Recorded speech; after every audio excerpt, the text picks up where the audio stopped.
And because in a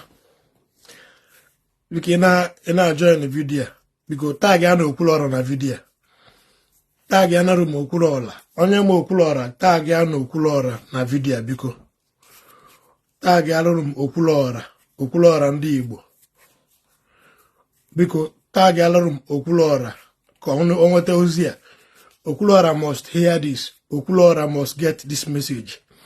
Tag alum Okwuluora biko ka na join ina tag imo Okwuluora biko tag alum Okwuluora na comment section ina join ina share ya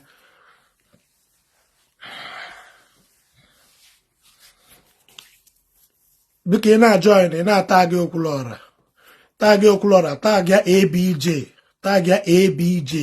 interior tag Okwuluora tag ya ABJ, tag ya and not even it urgent. They must respond to this message. They must respond to this message. Ke na join na share ya.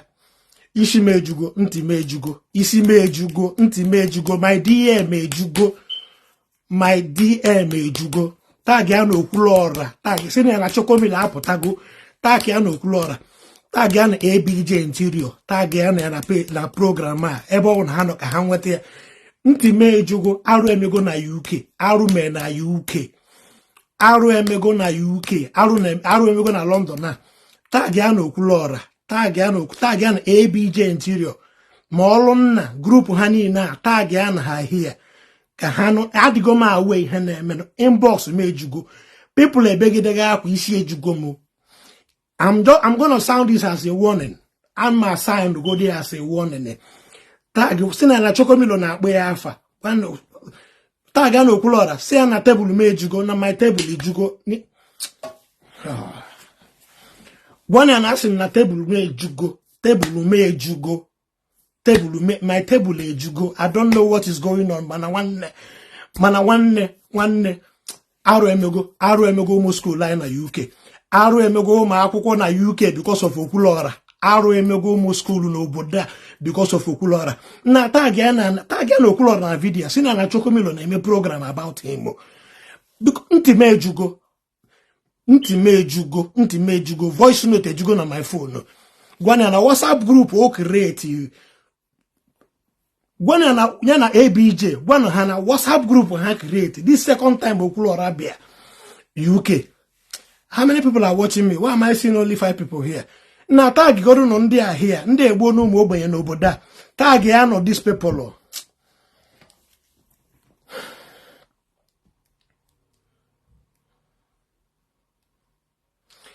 How many people are now watching? Because tag one of these people, tag ya no Okwuluora and ABJ interior, tag them here ndị egbo no mu ogbenye n'obodo a Okwuluora ewerugo WhatsApp group ya okay n'obodo a. We are talking about almost 300 million naira. We are talking about almost 300 million naira. Kana promo school no boda under the watch of Okwuluora and ABJ interior. No de na enye ha COS. My phone phone me ejuna people edekata na ihe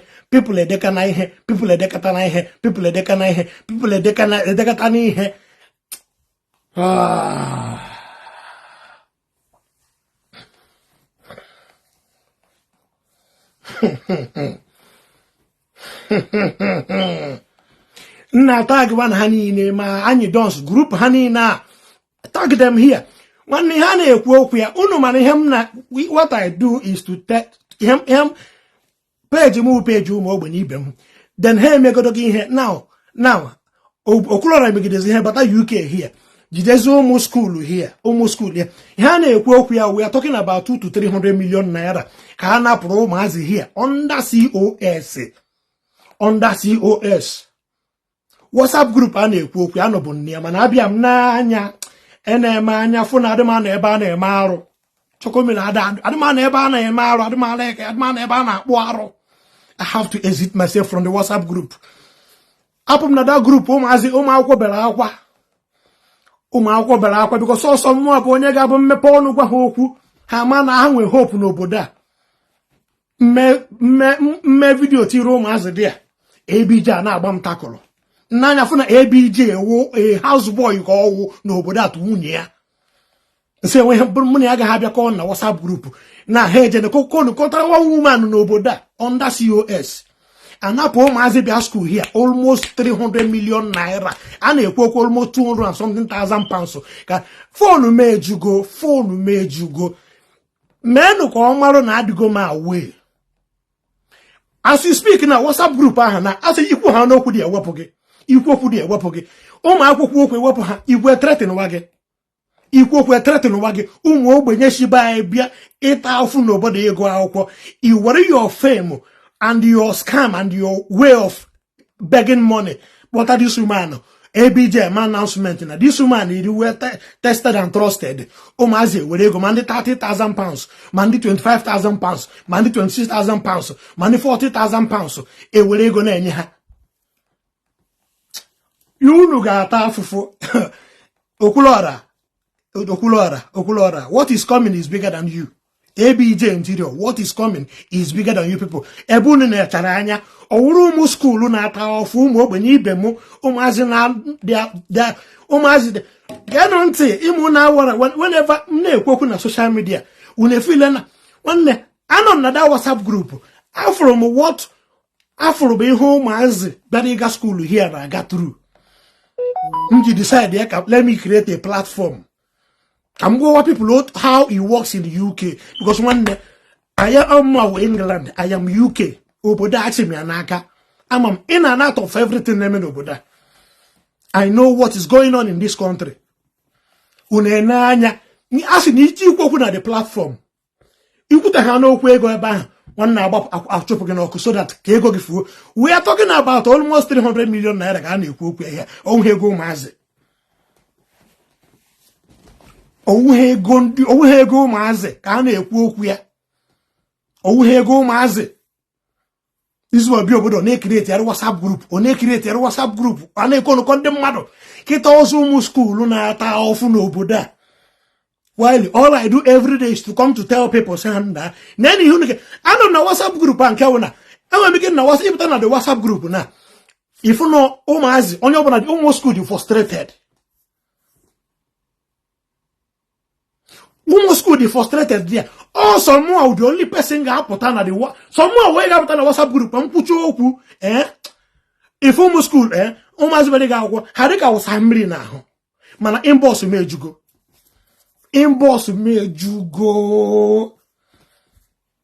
yeah victim of a victim ABJ interior na Okwuluora WhatsApp group ha create n'obodo a ihe otu esi one woman bi na Dagenham here na London here the woman a nurse ọ na Ishi na UCLH eji mfoto ya ma everything ma nke nwoke akwụghịrị ma onye akwụghịrị ego na akaụntụ ya ma okeke ma okafọ all the details not with me.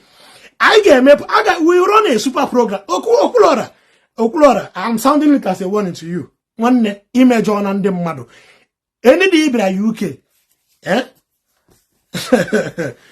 I don't think ike ekwere mmadụ will be better than you. Ike ekwere mmadụ will be better than you. Okwuluora, ike ekwere mmadụ tag ya na ya ka onwe ike nweta message ya.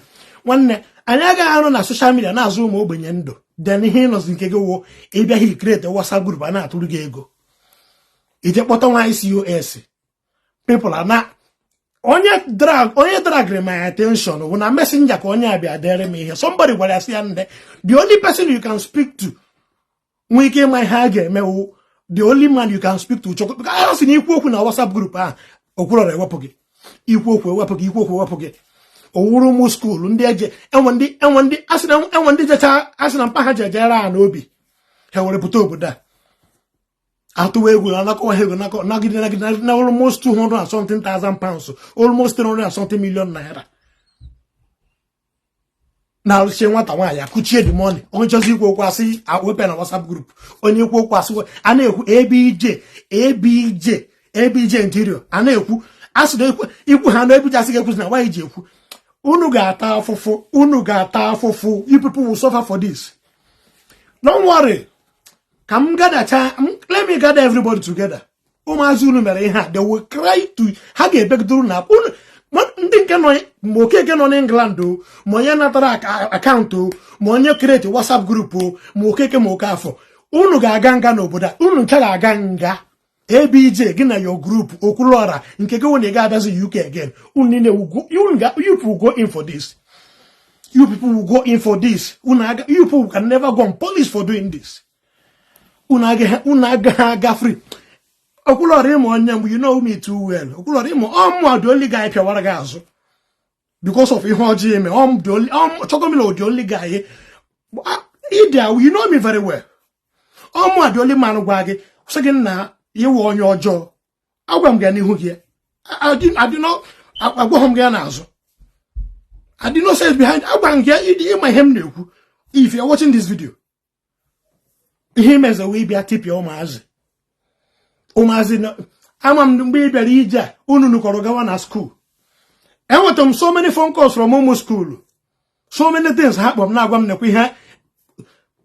Don't worry. Don't worry. Mananki mechazina we COS. Gena this woman been a back end with ABJ interior. Edge my video ABJ interior and the woman na and the rest of them. Una that if you mad onye kuzo na egia ndana 20,000 pounds, ndana 15,000 pounds, ndana 40,000 pounds. And when you gana 60 million from Nigeria. Une feel I'm ga banket to God, let me sleep and not wake up. Let me sleep and not wake up. Man, no atrocity.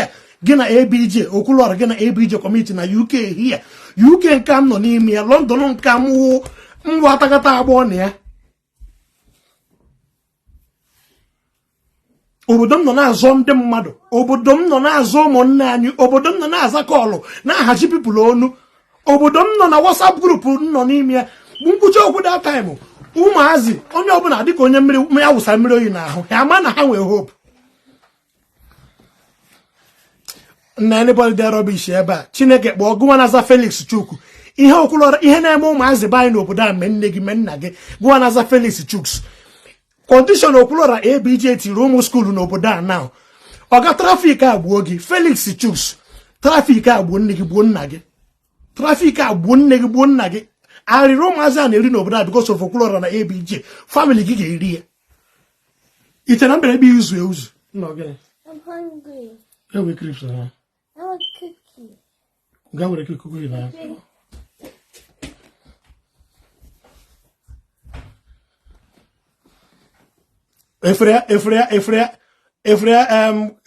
Efrea, this our brother there now. Mbo Cosmas. Get the comment. Cosmas Nemeka say, hi, they remove me from the group. Una free na. This our brother there here now. Say, hi, they remove me from the group. That was exactly what people are complaining about. Okwuluora had hotu, Okwuluora Ndi Igbo, Okwuluora uno the two. Una ama Okwuluora karịa mụwa. Okwuluora ebe am nọ na mgbe Okwuluora na my house otukwu here. I know him more than you people. Happen him na phone social media. Now we know be over there. Now WhatsApp group all create here. The second one all create. Because all create the first one, my abandon. Create another school, another one, school, go there. And now back no mazi no na eba akwa na. Some people are get na some mazi to Nigeria. Enwe lady enwe ndị nne jo mazi eba mo to ra na kpọrọ family ha bịa here. Ego had na an scam or na anya ana ihe sponsorship na US n'obodo a.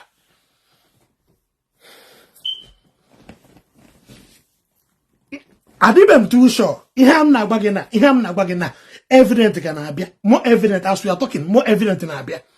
Gwani ya na choko melody away WhatsApp group ya. Ihe ya na ABJ mere ụmụnna ya na. As I speak to you right now, the WhatsApp group na Okwuluora etipia na ya. Get on as we are talking now. Information na nweta na WhatsApp group a na otipia na ya now. Gwani ya cho otu oge esi sort ụmụ school at mandinne Rara na kpọrọ family ha bịa here anapụrụ ego na ana ihe sponsorship. Say na ya cho ya gwa that woman no be back in one day because everybody dey involved in here. Ma nyanwa ma ABJ ma nwata nwanyi o ma onye nke etiri account ego na account ya o. Unu niile dị involved, unu ga-agba egwu ụmụ ogbenye ahụ, unu niile ga-agba egwu ụmụ ogbenye. As long as mmụọ Chukwu melody consign, unu ga-agba egwu ụmụ ogbenye anwa. Unu ga-agba that money. Ibi obodo oyibo nwanne, ibia here as a celebrity, local celebrity or dirty celebrity, ibi izochejo, you go back to Nigeria. Ibi hanamet go. Don't come here and create nuisance. Na group in create n'obodo. Na pay people no n'ime. Na pay no people no n'ime now. Na pay no umazi. Una go hear voice note and mbe program people victims ga dey involved. Let them speak for you. Ka ha kwuo no na ntị. Ka ha nwe ike kwuzie ko no na ntị. Unu fi one of our brother there here. Afu me before not just join. Unu heard here. Na remove kuru nyanwa from that group. Ni cho ha na ikwu okwu ego gi. Iwe 20,000 pounds nye mmadụ ichozi ikwu okwu ya. I wepụ gị na the group. So you have ikwu anything. Nwanne ihe a mere n'obodo m Okwuluora obodo nke a obodo ịbata ndị eso ndụgharị gị mkpọta gị village ma iji mara ebe a na-akpọ village mere gị introduce Okwuluora na village then he meze go he create another WhatsApp group and there I decided to leave because nwanne anọ m na the group anọ m na WhatsApp the only person ga-abịa mmecha video tinye na the WhatsApp group. Student nọ na the group ara na-acha ịgba ha ma na ha nwere hope if ahụ ajụ ha oyi ha ma na ha nwere hope mana mgbe anọ m na group a nọgide as soon as ị hapụ Nigeria ị hapụrụ obodo anawa Nigeria ABJ nọzi na-ede ABJ nọzi na plan wo let's contribute another money for third coming of Okwuluora ajụwazi amụ and I contribute to another money for third coming of Okwuluora while ụmụazị ya jụrụ here student ha nidiri ego iji akwụ ụgwọ akwụkwọ ha nidiri to get their COS and their sponsorship ị na-ekwu okwu itụrụ Okwuluora ego ji abịa again aha ka m nechara aja sị mba na onye na-afụ ụzọ adịghị eso onye Ishi adịghị eso onye na-afụ ụzọ because nwanne adị m too wide ịnọ na WhatsApp group mbịa ụnọ onye na-amaghị ihe onye na-enweghị uche ka e were nye admit ya ABJ interior emere ya admin apụ m na da WhatsApp group mana anya mmiri gbara m n'anya apụ m na WhatsApp group a anya mmiri gbara m n'anya because amagọ m na ụmụ skuul ga-ata afụfụ and afọ ka ha nọ n'ime ya na ichi igwe asị gị ikwu onu ichi igwe asị gị ikwukwa na ikwu ha na too much ewepụ gị ikwu ha na-ewepụ gị na the WhatsApp group ikwuta ha n'okwu ego gị ewepụ gị as we speak right now onye ọbụla the WhatsApp group na etipe gị we are talking about almost 300 million naira ụmụazị mmadụ tọrọ n'obodo a nwanne na-emepe ụzọ na cheka m cheke na n'ụzọ biko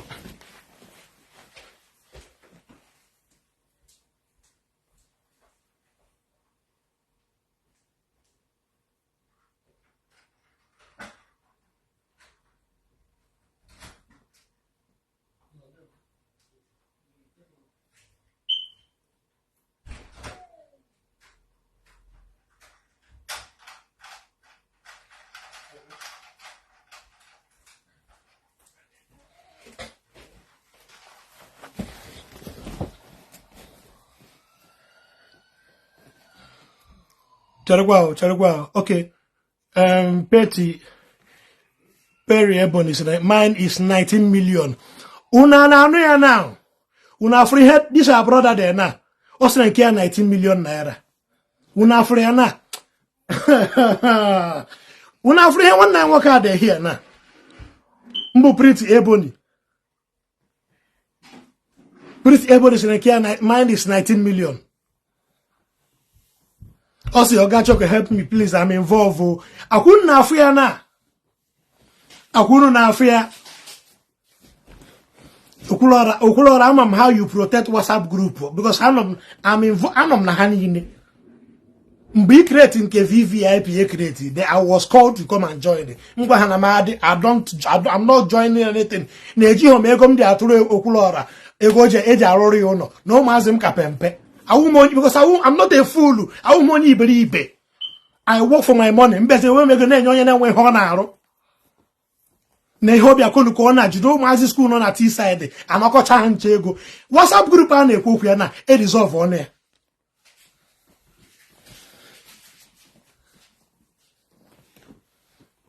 Na Okwuluora and Co keep removing everyone that complain on it. Una free.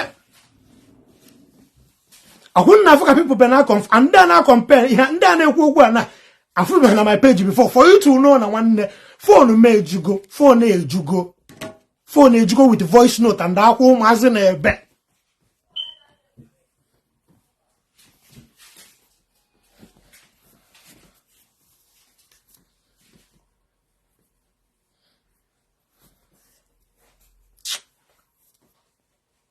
Out there can get a life. Man, I don't know what's na group calls. I know I'm not what on your brother. I'm not from one person and I connect others. Until made you go.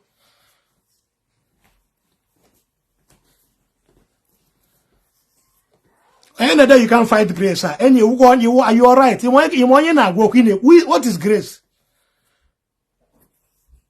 Any day grace, mommy honor water by you can't fight grace. If you want to talk, come out, come bago to she. Umumad amamuna unama ima una all because of here for now. Can't you decide this? Yes, can put on social media. Can go to so many ways you can survive in England without coming here as a student. For. Can't you decide here? You can come to England with visiting, survive for here. Okwuluora na ABJ had niobi got to Rome as a mad na tisa. Na kosandum mad. One year, and when Corner Miaji why your Moroto share from the guy. If not, Yamana UK for now again, no what is over. Because and when Henaga had involved, police got involved, immigration got involved, because here on the mother can hatch ritipiana ABJ interior. 80 piano hand them mad. 80 piano hand the people on now magic bag aqua.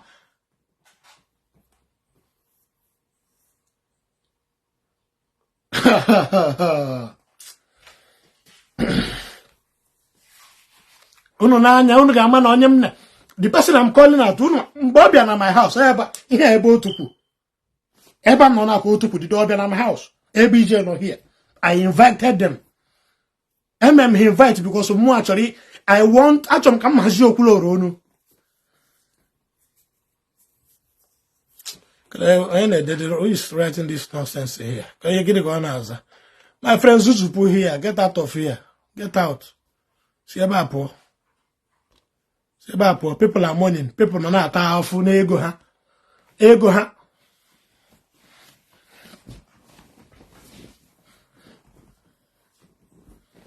People not powerful. My phone age. Check that phone me age go. Phone mu juru age. Ademaka come madam and nka ihe gbasara m ka na metuta mwa. Ihe ga ji metuta because I was on that WhatsApp group. Ama me ihe na eme dia. Mana ama m na oge eruzi ha nke wona ha ga abia konukotazia anaka ụmụazị ego onto COS.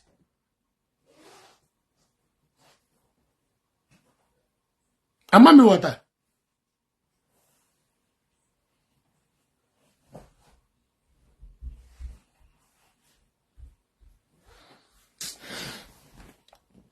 Okay, make you not stop to the talk nonsense. 300 and something million.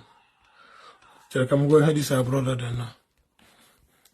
I better comment in the comment above for now. Can't see it anymore.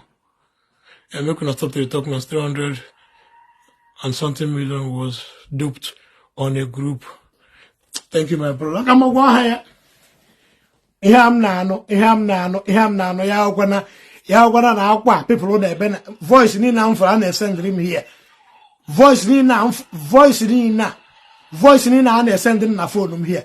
and conference call am people kpọga m nọ n'ihe since na ege ihe na-eme ya gwara eziokwu Okwuluora ọ bụrụ eziokwu itipia n'onwe gị na UK because agwa gị ihe otu isi eme awụghị otu esi eme omume because nwanne anyị nwere emego okenye anyị abụ ọzọ ụmụazị nwanne blessing anyị nwere dị iche amụ adị ole agbụrụ si na park bịawa obodo Igbo from agbụrụ bịawa England from ọrụ agbụrụ abịawa England ị ga-ama na uche ju m arụ mmadụ gị nara ị na-ekwu okwu anụ m eri your mind. That's how I do.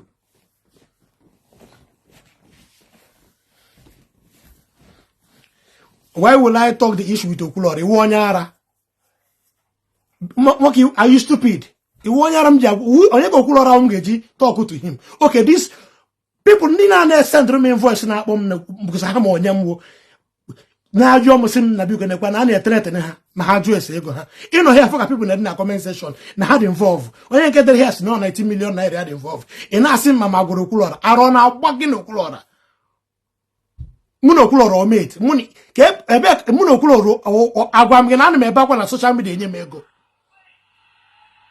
ayiri m ka onye na-ebe social media be akwa enye ya ego isi ọrụ gwa gị mma a na-ekwu okwu na future ụmụazị mmadụ dị at stake. Future ụmụazị mmadụ dị at stake here.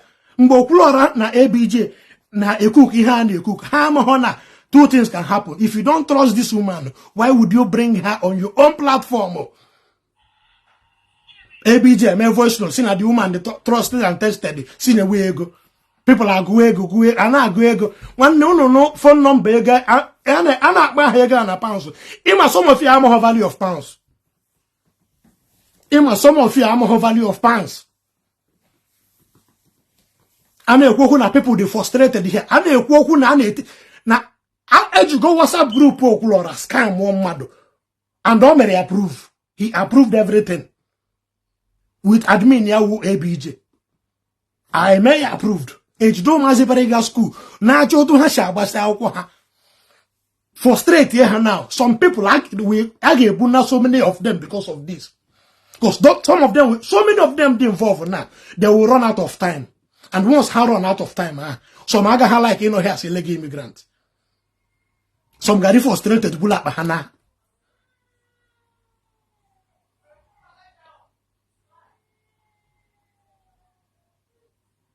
Some of them got frustrated. I was going before soon. The worst thing, say no, can get money in England with visiting visa. Work was that was your paper until you went out work that needs our bato over that. I'll quite have 1 hour.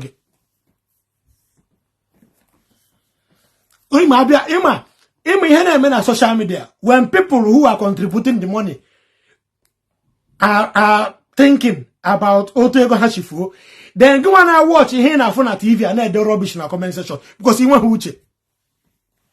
Because people already involved will come out, then we will trash this out. Because when Naga man on London now, Okwuluora gishi Nigeria with ABJ interior, une kuku ihunu kukuru. Na po zoom almost school no na ata afofo. Almost school no na ata afofo. Chineke kwani hojo, Chineke kwani hojo, Chineke kwani hojo. Na almost 280,000 pounds. Una frena almost 280,000 pounds. Pounds on 146 now or 150 something. Times where you might go on a poop.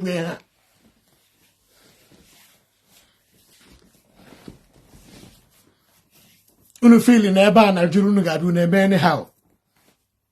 My one you involved in ha, aging for tear. I'm a kumonyo, Afkumia that day na Oatkent Road. Afkumia that day. Man, I'm home near be hinting a game resort. Imulupta na social media na aranti. People na comment section na edelu ni he. Ma no anyị nwa nọ nso, anyị nwa fugo du gị nwa wu Okwuluora ma ABJ onye otu gị can be able to tell onye wu onye. But you people will not go and punish on this. Una agaghị na free n'ihu unu mere ụmụazị mmadụ. Una agaghị na free n'ihu unu mere ụmụazị mmadụ. Ọ na m nọdụ n'obodo ụmụazị abịa na my phone na-ebe akwa na-ayọ m sị na-ekwu ihe mere ha mfu ya gba nkịtị ma na Chineke ma na ndị na-akpuo na mmụọ na-aga emetete again.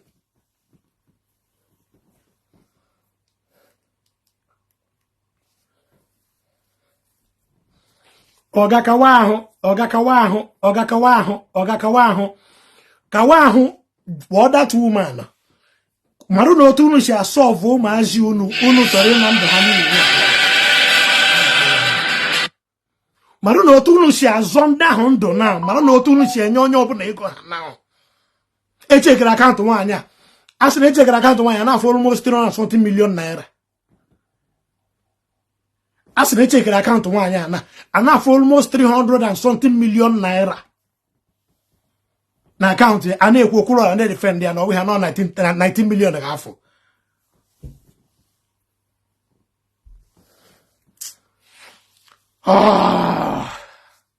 It is so painful, man. Arịa nọ here na-eri everyday na-achọ otu ị ga-esi na-agwa gị nwanne unu gbakọ mbọ kpaka aka ọ na-akpọpụta ofe onye obodo Igbo onye ka ndị nke nọzi hia na-ata ọfụ dị nke gbara mbọ were student bata ịma ego na na-akwụ n'ụgwọ akwụkwọ unu ama ego na na-akwụ n'ụgwọ akwụkwọ n'England onye ka mmadụ ga-abịa konukọ bikos obie konukọ WhatsApp group kpọrọ onye ọbụla kpojuo di ya na-anagidego nagide cheren ya na 1 second now.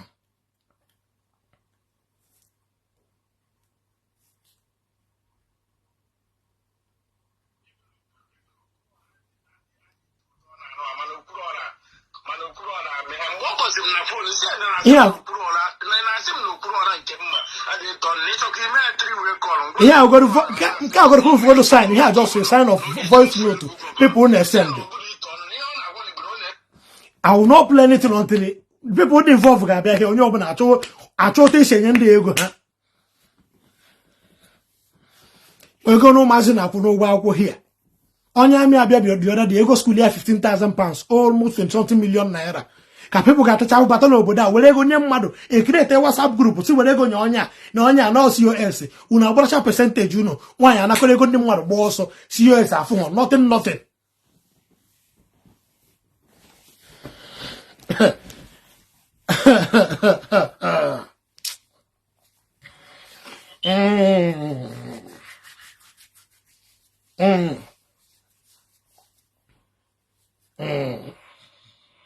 Right. Na amam na the main Okwuluora amam na gị na ABJ interior the main mana ọsọ mụ anyere unu na unu mana ịma you know say ịma na ọsọ mụ ahụ the only guy mgbe ịbịa UK so abịa ha mere achaghị ike I never even because nwanne nwe ha wụ na ị na-enecha mmadụ i watch gona gị na-eme ka ihe awom the type wụ mfụ onye si na social media pụta whatever we do when you came here we did it out of love mana mgbe m bịa na-eruo gị anya mgbe m bịa na-eruzo ya ifu na nwanne na ịdị as mean as Diamond Queen, there's nothing to calm down here. You ụmụnne gị ndị nke nwaanyị na ndị nke nwoke they are frustrated now. Ọwụrụ ego create from WhatsApp group Okwuluora.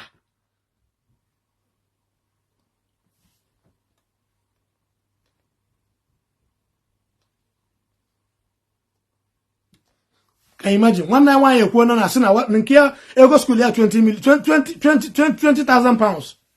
I got people got half but then somebody create a group. It will only want to take there. All in the name of Okwuluora Ndigbo. Now, Omazana as the go to work with the weapon at the group. Only take work with the opiana group. Only take work with you the opiana group. Cannot tell Roberto Lazo. Only tip and people here. Police got no mark here. Police will get involved. Onye ọbụla dị involved ma onye ji akaụntụ ya na ego ma onye enyere ego enye ma onye WhatsApp group ma onye admin ma onye kpọta the woman me introduce na the WhatsApp group sisi nye nwaanyị ego not the tested and trusted unine ga-agbaka aha chọọ ego nye ndị nye ụmụazị a niile unu ga-agbaka aka ọnụ ka unu ha plan ya ihe anapụ ụmụazị ego onto COS n'obodo a unu niile ga-ata afọ ya kọsaga ma anọ hia na asọmọ na ụmụ ogbenye ibe m ka ha mara ihe ha ga-eme ka ha pụtawa bịa gbawa mbọ zụọ onwe ha then ibezi obodo all because of social media influencer ikonuka onye ọbụla iti ha na one blue gina nwaanyị gbakọ egwu na gina nwaanyị ga na bịa palọ n'obodo agbakọcha egwu ọ sị gị na ihe ọ na-eme isi oke mgbe ya were details ya tinye na WhatsApp group oti anọ people ego if nke akwa onye ọzọ Amarachi Ogbonna sị na they have removed everyone on this group. If here another one of our sister na Amarachi say they have removed everyone in the group. Chineke ga-akpụ n'ọkụ, Chineke ga-akpụ n'ọkụ. I'm glad that people who involved, people know that the WhatsApp group, they are all here. They are writing something. If they hear Amarachi there, they have removed everyone on the group. At the WhatsApp group. When I was leaving the WhatsApp group, I was sharing tears because I know what is coming. Because I was no ni shade donya na afọ ụzọ. Chokomele anụma afọ ụzọ. Otegom fuara ụzọ. Otegom fuara ụzọ. Ibi obodo ebo ka mi ga bi obodo ebo no me zuo ike me enjoy nawa. Ine ekonu ko onye obuna. Ine ekonu ko onye obuna. All in name of Okwuluora Ndigbo. Ihe ne ndi na-ekwuru Igbo ine ekwuru amarom. Or ine emela amarom. Oh, because of situation Nigeria. May people like you ji nwa na ikwu okwu. Look where everybody there here. Also, you talk against him, they remove you. You talk against him, they remove you.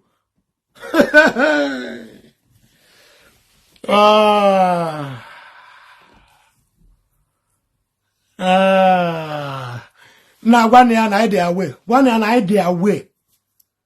I ain't want Jacka upon the good because one and we have a big gun a man has no point.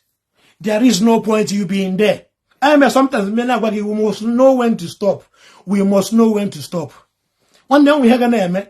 If you do not stop when you have to stop, one again we have a problem. It's quietly pull her from the group. When I come from the group, I was weeping because I'm no more I was weeping because I'm no more school but that got for.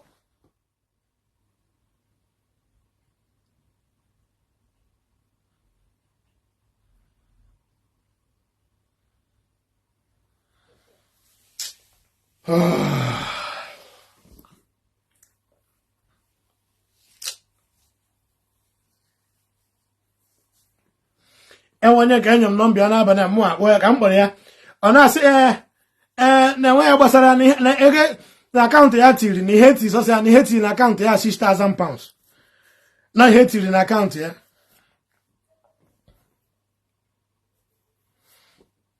If they Harrison there, that lady has to give poor people their money. One henny na, han chani na, they are all the same people. When the WhatsApp, Otam na one Telegram page. In Agwam na him na Telegram page that you know who me responsible.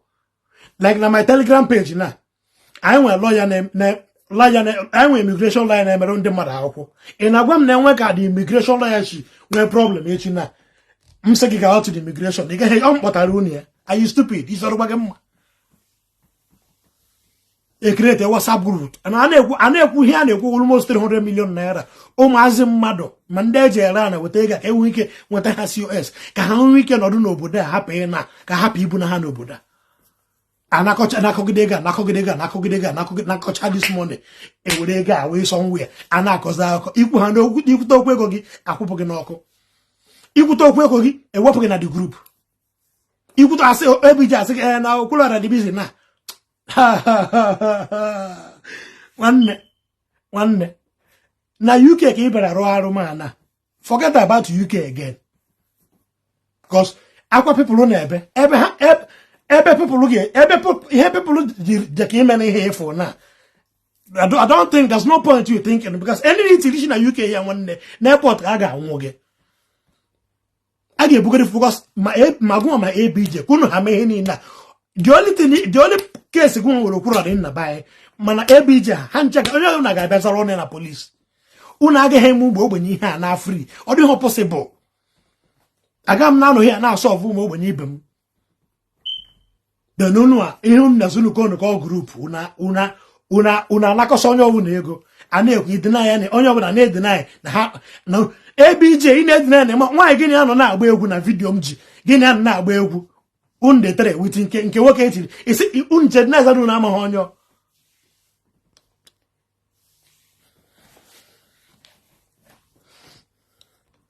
Okay, now Chi boy, when I say that woman is claiming she has mental health.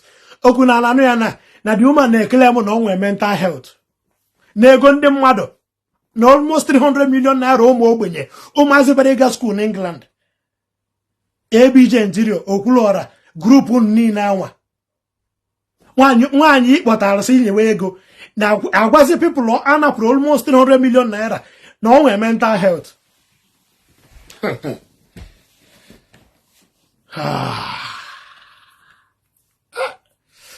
Anyway, my idea, I've seen this before. I've forgotten me because anyway, my I've heard at the group, so there's no point in more not there. I want him not there, me. I want him not there, me, because Ishi, Ishi, I know he doing an after Ishi, I did doing an after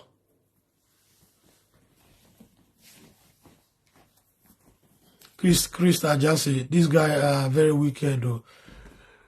Fear his hardship. Ni hishi kani no onye obuna no n'imi na afu ni no onye obuna na ata na. Na afu ni no onye obuna na ata na. Onye obuna na show na hapụ Nigeria agbafu. Ahụ ni no onye obuna na-enu ya na ata ahụ na achọ to sechi Nigeria agbapụ. Unu ani obi kpọta nwaanyị ti na WhatsApp group gị eme ya approve. Nna atụwa ego to almost over something £1,000 nye this woman ọkụchie ya.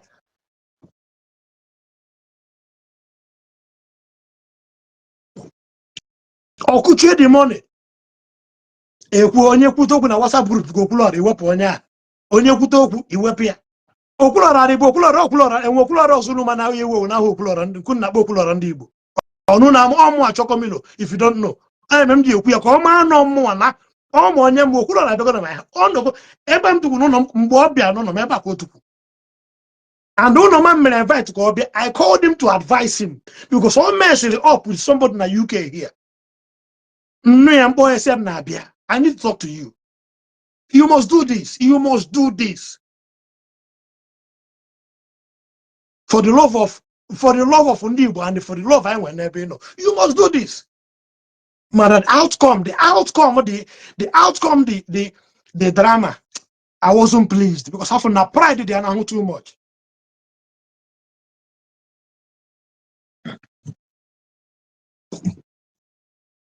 People would involve will come. Here. It is very painful. Amahamo egi na better na social media can hard enough for you. Egi na better na social media do enough for you. All they be here kono ko school. Oh my man, their life is at stake.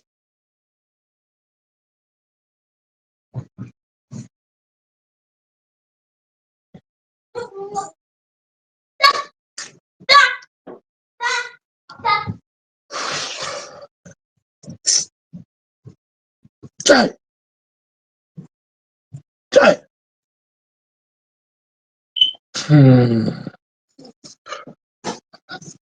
Another day, thought Okwuluora is my friend. He won't believe it. Okwuluora came to UK. He need help. We offered him help. He won't rise in Okwuluora, my friend. Okwuluora needed help when he came to UK, and because I want to be UK, we have to render him help because we all love him as Ndi Igbo. From his own name, man, I'm obviously here. He decided to misbehave with people.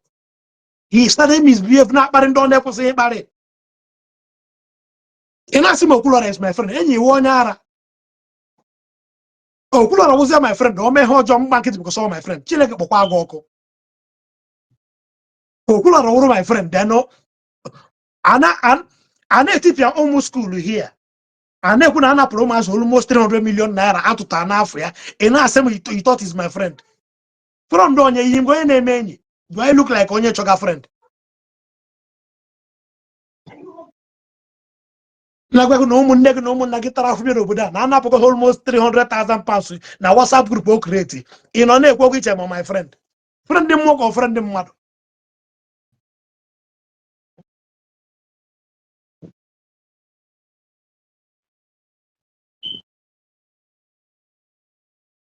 Nafa.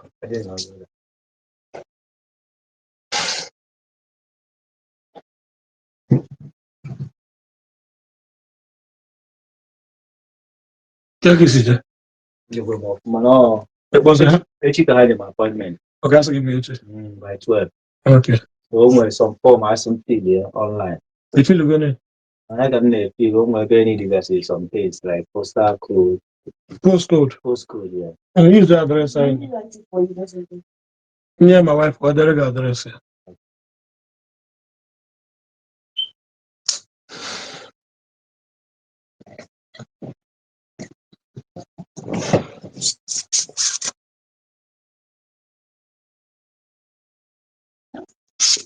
And do know when you want the company and you. I have a salary I can you on interview on induction or tomorrow. This is what we do here for our people. Ndi need the Jamaica. High name. Then Nick only be all in the name of Okwuluora. Or be create a WhatsApp group. And that cost almost the mother goes in again what I have COS. One no who can be. If Oku can be. People will come here and testify in here. For those of you feeling that because of opium, poverty, and some people are massing hand name. Half of them on social media move here. I have I depend on no. Agwamuna, a rimun on your net. I one them can't mego. We don't have I can't go that level.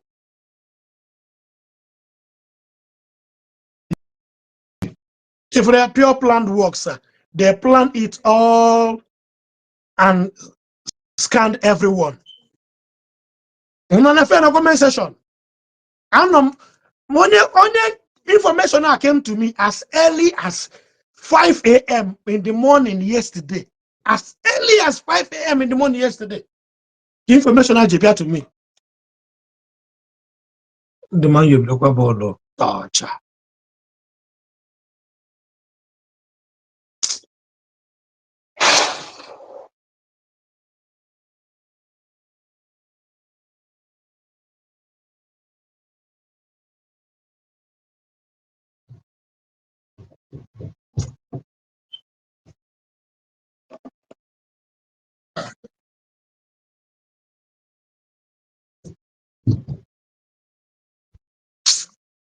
Now don't worry, all man, police guy. I know not involved in him Roman school and I got out for you. I'm telling you, I got out for you. One day you can do anything, no, you know, because I want name my hell and mother. I want name my hell mother who know you. I want name my mother who know you no but I want name my hand and mother in way he jack no. I want to hope given equal in the ega and yaga and yaga here for then you week and where money when hope you want a steady job. Money when hope then and cause you were 15 or 20 or 30,000 pounds, which is about 20 to 30 million naira and your mother a real the money. And now correct all phone all mother now, but all mother all mother no. And when I came on up and I'm Jonas then we have Basaria. Him and with account 80 and the negative account and 6 million. Can you have 6 million? They would transfer the money. So again, more again, and you go on a phone. So again, more not bogey. So again, for Kunuha. So if for Kunuha may have a mamma. See, if for Kunuha may have no Mazia, Unujaga Tafo. And the money they go one record voice. I'm admit that they're gonna come. See, I'm going wait they're gonna account to go. It's really that woman. Only nigga. Oh, you know, Romazi buy in the UK. Unujaga Tafo.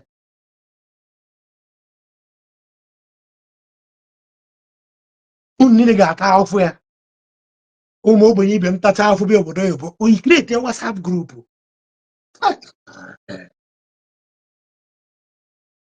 It create an unnecessary awareness. Just name what you with the phone in go combo Okwuluora Ndigbo. Ambun and a oyo na better get better. And a pity yarege. And a pity yarege. Na condition it romance na. Onye kwu ha na egba piano ọkụ. Onye kwu ha na egba piano ọkụ. Onye kwu okwu egi iwe piano ọkụ. onye kwu ha n'okwu ego ya si na nye m 40,000 pounds m nye m 14 million m nye m 18 million m unu ewepụ ya na WhatsApp group.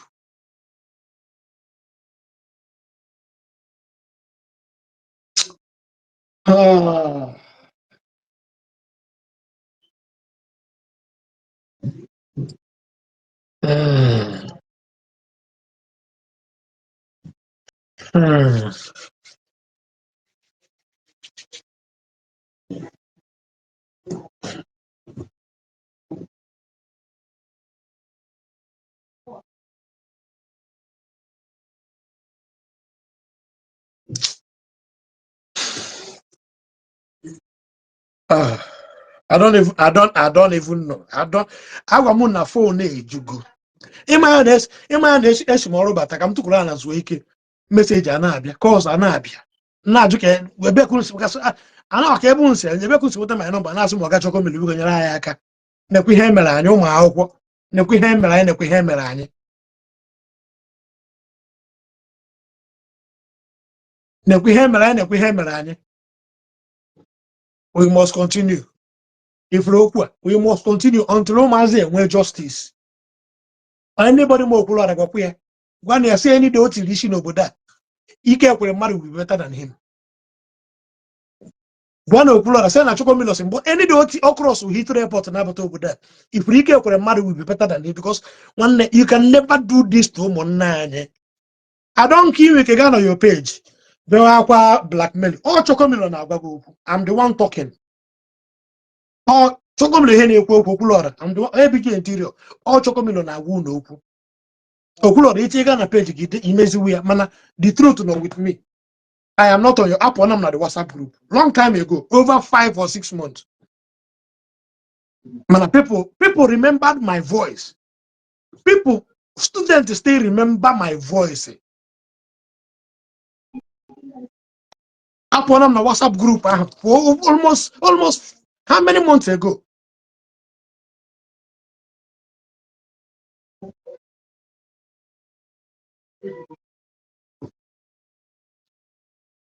Glory, Ahonna. Choco, I told you guys that Okwuluora at the beginning, but you thought I was joking. I left the group immediately. I couldn't hear I want why Glory Ahonna. UK. Also, Choco, I told you guys that Okwuluora at the beginning. I told you guys about Okwuluora at the beginning, but you guys did not listen. Then he thought you guys thought I was joking. Then I left the group. No, phone made you abata m orezo m ike call from every na ajụ ndị ka ịhụ na onye ka unu wasị m nakwe na egbu na ha a na-akpa afa ego a na-akpa afa wo ego ma ego eji erecha ana weta ana send ego a enye ndị a people ji ere ana send eji ere moto eweta ego moto ahụ ere moto ebu eto ma na-eme include nye ndị a ka ụmụazị nwee ike nweta nwa ọnọdụ ọfụma n'obodo a anakọrọ ego a ikwuzi okwu na the WhatsApp group ewepụ gị asụ na ọbịa ọbagide mba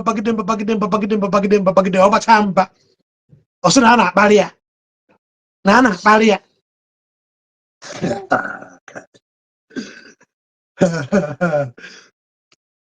don't worry we are coming. Ọwụ na Nigeria ka ọ mere ihe a nwanne mụnwa bịa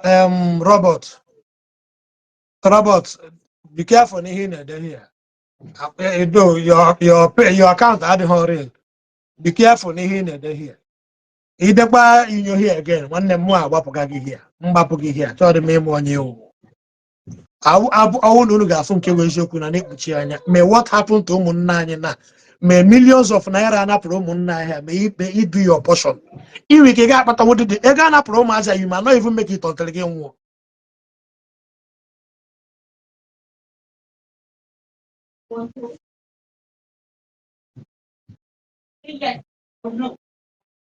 Nne m arrogant ahụ ka ọ bụrụ arrogant na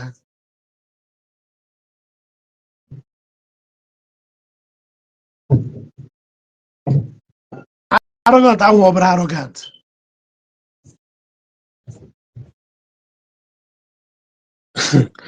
Okay. Amarasi, he said nobody contributed money for him to come to UK, that he is helping people. I have contributed money many times without showing my face. Nemo hapu nwoko ahụ. Ihe no imo ham na ekwo imo do emotional blackmail. Na o do emotional blackmail ka ọ na-adịzi na ego kwa nka ịtụ chakwara. Ego kwa nka ịtụ na first coming ya, ego kwa nka ịtụ na second coming ya. Just feel no mmadụ ka anyị na ya na-emekọ ihe. Feel no mmadụ ka anyị na ya na-emekọ ihe.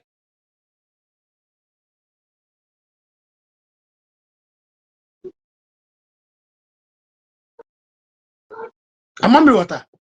Feel no mmadụ ka anyị na ya na-emekọ ihe. Then at the end of the day, mgbe m bịa n'anya fụ onye ọwụ eji nwa nyere ha efe. I walked away when the man ebe agwa m Okwuluora sị nne adịmana ebe a na-aka akọ ọjọọ adịmana ebe a na-eme ihe ọjọọ mụ na ndị ọjọọ adịghị emekọ omume everything ma adị m as pure adị m as white as snow asị m adị m nwanne adị m ijego na feed ebe a na-agbaba a ga-agwa gị na choko mere ada n'ụkọ ebe a na-emegbu mmadụ they will tell you ịbịa na feed ebe a na-agba bọọlụ a ga-agwa gị na choko mere ada n'ụkọ ebe a na-emegbu mmadụ enwere ka a na-aka akọ ọjọọ mbata na onye ọbụla anyụ ọkụ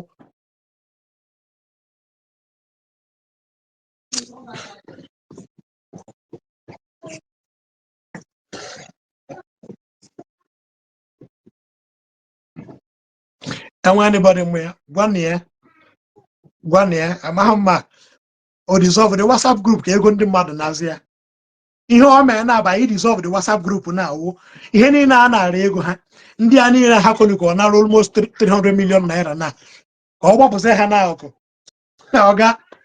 ọga ihe niile gị na ha so dị involve n'ihe a n'obodo unu che ga-ata ahụfụ ya mana mara na agụnwa na UK again nke ha wụọna nke gụnwa na UK end go. I have evidence of the whole stuff is so bad people are crying. Amara biko emegi send the evidence please. Amara biko enwe eji more enwekwo nke iji wetara because these people will not go on, they will be punished for this. Otego ha mewere. And there are people are one of them accused of something because of this same Okwuluora. Or what in whole community, people are saying I'm involved no but that. But when the time come, me we on your banana. Get him as a age of almost school better off no but that. Mbobia obodo nke ọbịa this last time mgbe ọ nọ na old country ọ na-ekwu n'anya enwe video bụ mme anọ m live na video ahụ mgbe enwebe much followers eji microphone ekpokpu ndị eze m ite okpu ndị ogbu efi ka mbụ anọ m na-ekwu na video I was talking on that video please ebony biko eme una okwunje my number unu ije my number dere me ha na messenger can send them my number ka unu nye me ha nwanne ọ gaghị esuzi people ori again and ihe ameri ọ gaghị abịa UK again ndị otu ya niile nọ here ha they will answer for it ka ha had involved in ha they will answer for it ha ga-ata afụfụ ya they will definitely pay for it nwanne aga m na ya na adụ ụmụ ogbenye ọdụ Nnamdi amaghị m Nnamdi from anywhere or your friend in a life nka somebody will make it or be may allow on my house up to today. So the boy. I can't send him out. This is what I do. I cannot send Nnamdi out. No, he koja nwo. Na ebe I want to go here. I want to go biometric card ya na. And you go me o me go call number echi nna no je interview oru. Oje kwa interview oru bi do na ebido oru tomorrow. This is what we do. Oh, this is how we help our own. Oh, he's in Nigeria, on social media. Even our subgroup in a bear. If in a Melundi, we feel a Melundi, can only win a Meliacheka or Goko. The heat is almost school here, tip your almost school over there.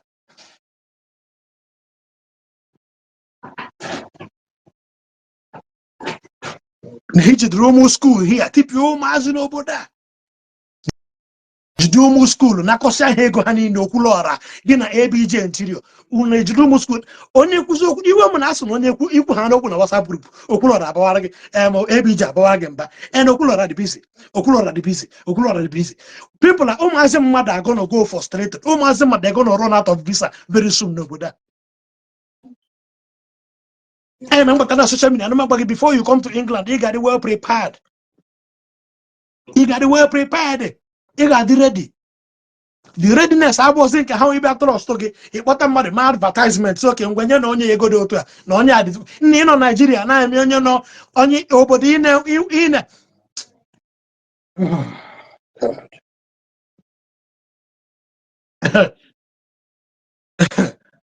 anyway, I just pity those na more on you.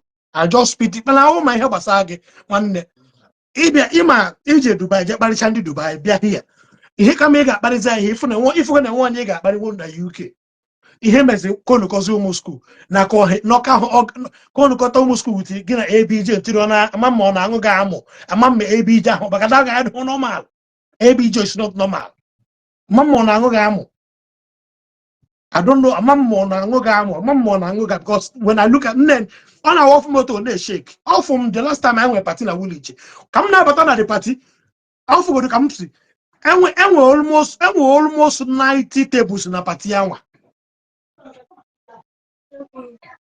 ABJ no now watch him. ABJ for come but na party na Ili Ji here. And we almost 90 tables in mana ebuni now. Almost everybody na table honorable na shake. Omana nwanne ihe eji agawa ihu ọma. Iru ifo na enweghị ike ikpu ya ntụ nwanne. Enwe na ihu ifo na nwanne. You cannot rob it. Enweghị ka rob nwe.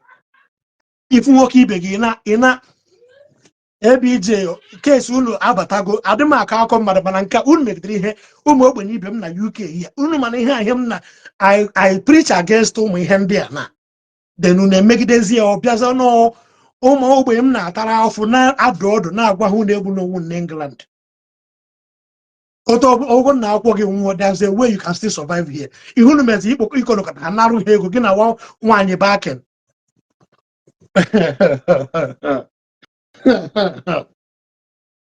I want iru mgbe akọrọ rape Palace of Justice kọtara akọ rape gị and everything anụchara m ihe niile adị m aware the whole story before the thing na-eme anọ m mbunu move dị iche anyị ncha na unu gawa na mada aga adị m aware those things ihe m ji gbankịta onwe anything to do with me mana nke a na-emetụta mụ because ụmụ ogbenye ka ị metụtara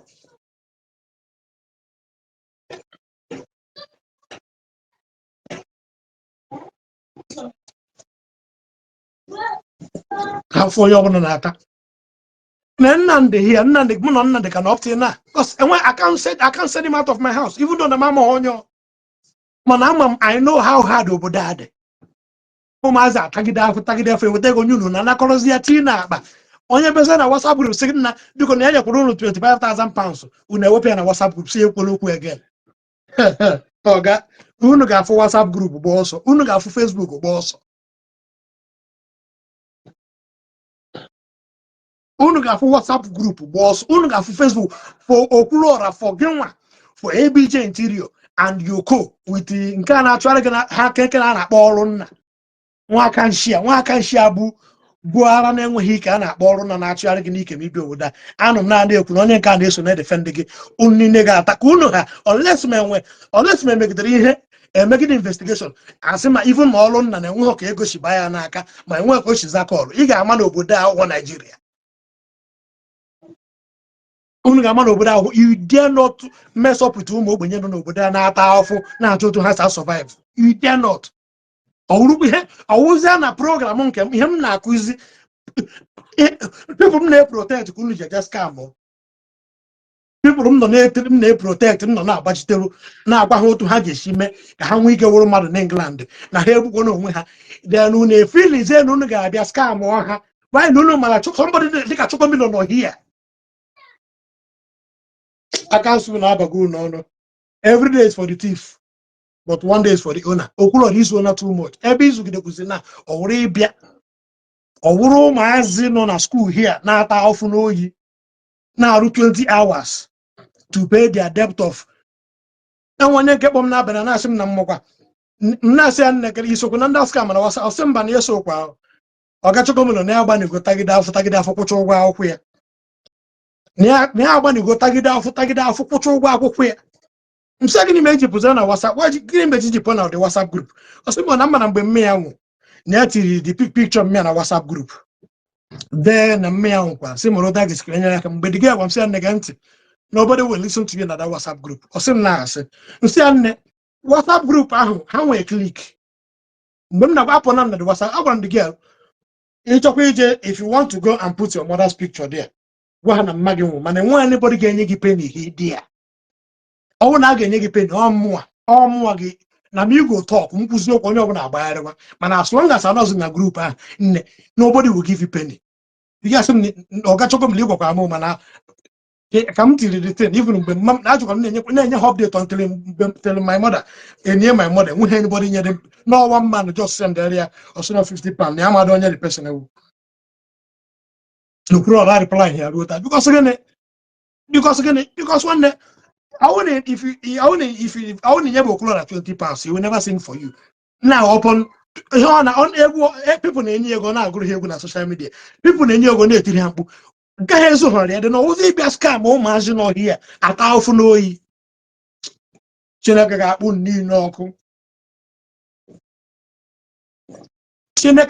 niile ọkụ and ọkụ nke akpọ Okwuluora this time ịpụta ichiliti ha ndị na UK nwanne n'airport ka ị ga-azụ ụgba gị unless money bịa ha obodo again ị ga-azụ ụgba gị ị lechara anya ị mara anọ m obodo a ị mara anọ m na WhatsApp group ị mara akpụghị gị once dụọ gị ọdụ sị gị nwanne imego first mistake don't do this again ọ dụrụ mma try ihe ime go and apologize. Eru ebe jere ime apology ị gosiwe your pride ị na-lift your shoulder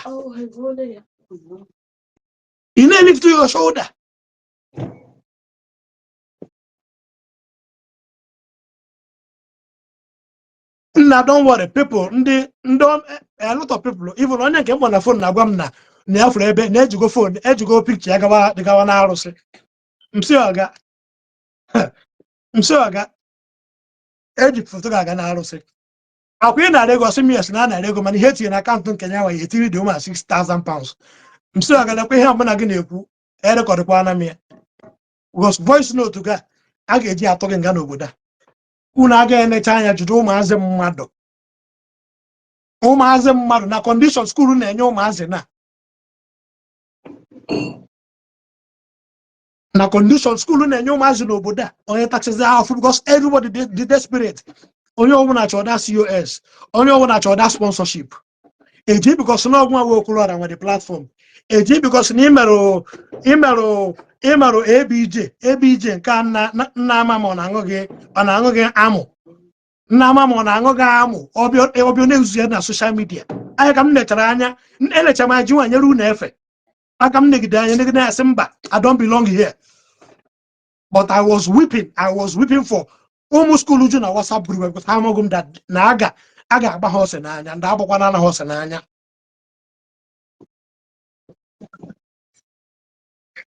Ị na-eche anya nweghị efe ime ndị nke Naijiria ezughọ gị ndị nke ọda grup ezughọ gị ọ bụrụzi ụmụ skuulu ihe a na-ewutegoro bụ ụmụazị na-amụghọ dia left from right onye ekwu okwu asị gị ịkpọ polisi nke eme ịkpọ polisi ebula gị ana m na-agwa ha sị ya na m chi ime vidio mmecha vidio mme ha na vidio with my face m send the area somebody na group a ka o tinye ya a na-agwa m na o dissolve na the group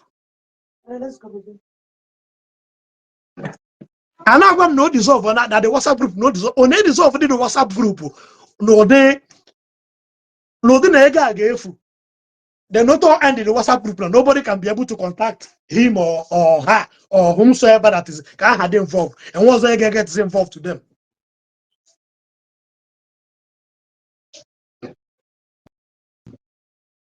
They targeted the student that doesn't know how to process or the whole situation. If they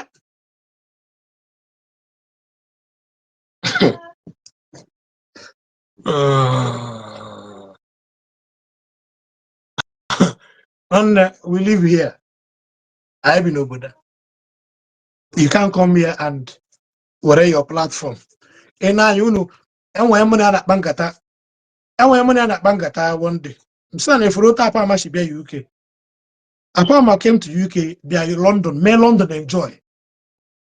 Apama be London, may London, and we have Apama naga ho. I'm not joke Okwuluora, say I'm no Okwuluora, since you be one apple. As I'm now I be a Bria na moto. So if you go UK, I have almost 3 weeks here. If Bobble train marathon na Grand Shabana UK. If Bobble boss, if got home Westminster, got O2. And on Ishi here. On next time bag at Bria na moto. Oh, how pride all day. Ebe ọ bụ na ọchị ije ọchọ ka eburu aga buru ya na moto ebe ọ bụ na ọchị ije a ga-ebu ya na moto egwesa nwanne ịnọkọtakwana ịkpọm na fon let me take you around London, let me take you around ka ịfụ places ka ịfụ otu London dị na o meji ji aga jide ụmụazị be anyị anakọcha ha ego ha na Asaba ego ha aghọta Asaba you will not understand. The only way you get water na mgbe ị bịara obodo a na afụ condition obodo a udo oyi na-atụ n'obodo a na ịma ma ohi ị ga-enweta 1 pound mmadụ anara gị obi adịghị mma ịma ma ohi ị ga-atawa afọ anagwa gị ịma ihe menụ. This is just for you guys to know what is going on.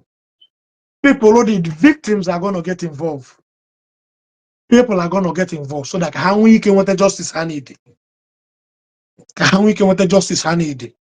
And now one in a man I got told Maggie, I will go second one.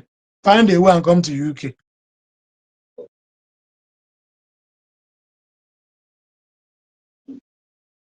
Find a way and come to UK. Be a UK here. When they want you can never in your life. So when you got through go.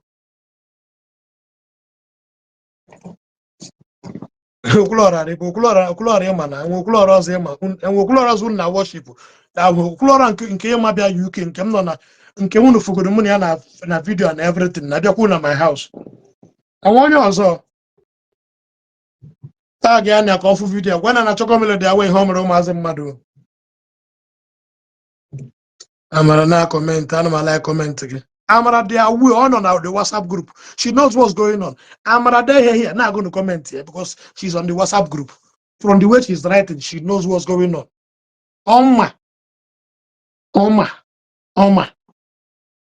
Man, unu ga-ata afụ. You people will suffer. Unu ha mee ha ga-ata afụ. Mma gwunu na we've been here.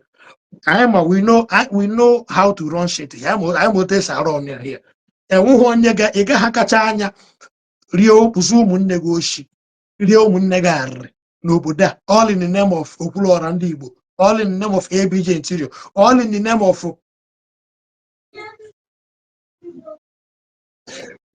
okay na nna the wisdom say 220,000 pounds.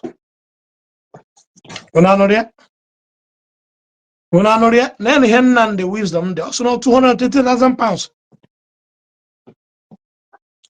It breaks my heart. People are confirming this thing. Okwuluora magwa a baby Interior for scamming almost school here. All in the name of COS. We get agadi wine any and working. After video never channel about egwu. But about nagadego mazego nacha onye juaze kade ihe okporo ogwu ya ewepịa na WhatsApp group onye si ngwa yeze again are interested una ewepịa na WhatsApp group and ma agwa somebody say na me you see one of them say my game I will make a video send the other tie na the WhatsApp group ka ha fo mo na aka me ya na enwego information ihe na eme no ana agwa m na just end there no close all sort other than the WhatsApp group now. And if you mind your business and go. Even here kono ko munai ezo hoshina hage. If you away ezo mazo anagido mazo nagido ayo kuzi na be sina na bare asoro na go igwo sina na bare. Nweta gị n'oge aka eh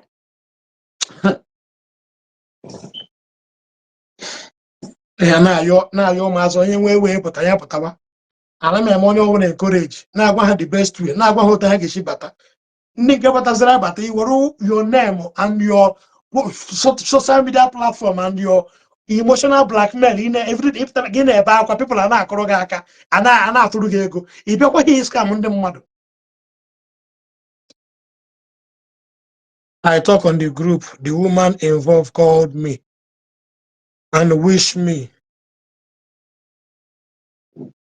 and washed me, but my wisdom passed her own because I told her my place the wrong way. You don't like. They will never like you because they will be scared because the proud. Then I net in Zoom school. No,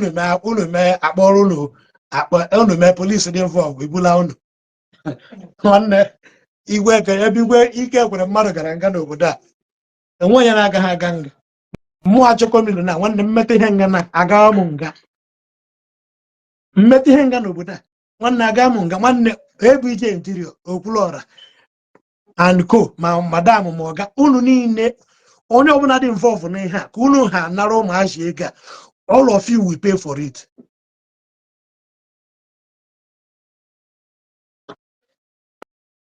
Now the wisdom. All in UK, there me a messenger with your number.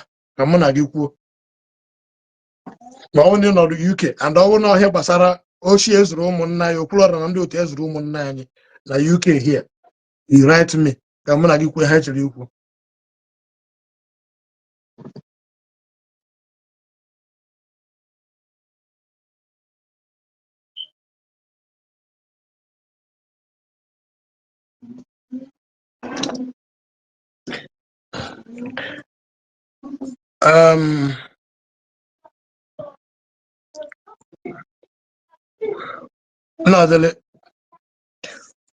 I'll respect you as somebody for a very long time, yeah. But even on my next time, even on my page, if I'm new, instead the show him new, more about here. I'm going for a very long time on my page here. Man, if you ever put a new Google on Facebook, something important. Instead the wash show, I want here. I told me I don't care. I will not want you again.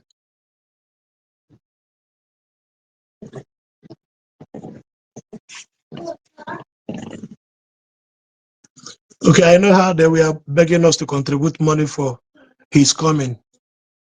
Big brother, he is too proud, honestly.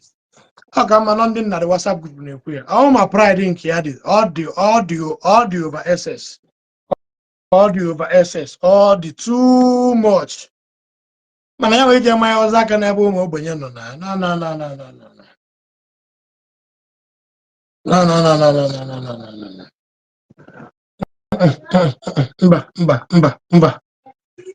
Mba. It is not done anywhere. I am one of the people he scammed. Oh, Ugochi Bebo say, I am one of the people he scammed. Can you imagine? Ugochi Bebo say, I am one of the people he scammed. Yeah,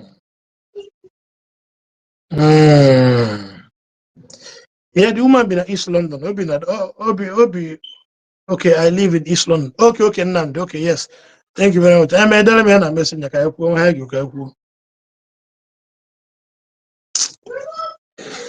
Anyway, we went to the woman's house yesterday and no one was there. And the woman got one also now.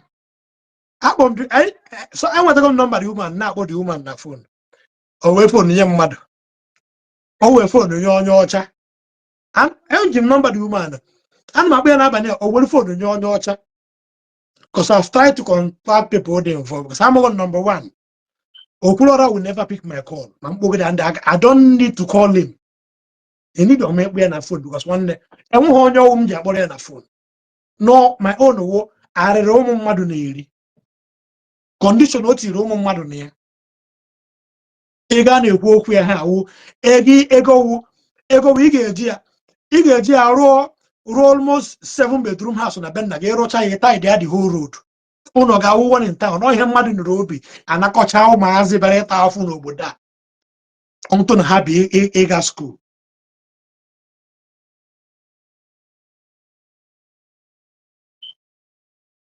I won't call him Oga has a call. I won't give him off my call. Only get Bruka Gano no, Tony, and was rather man no. Manangi from Ka. Unless one they fall victim here. When I say Unga happily naked. When I happily naked.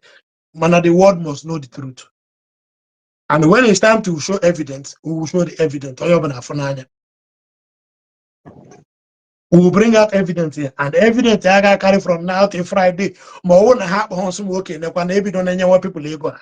Because they have to pay people back. We don't know how do you know what it takes to make pounds? In my how we make it, do you know how hard people work to make? Even if we're not in London, they greedy. I degree because we work for our money. I had actually taken on the street no Buddha. Or he get mecha. Come on, water. Or people Gabia. Or he got a matching Bachambota, somebody Abia Achiku no. All in name of Okwuluora. Ndi Igbo abụ Okwuluora Ndi Igbo abụ Okwuluora Ndi Igbo Okwuluora ndị ara ka Okwuluora mmụọ Okwuluora ndị mmadụ.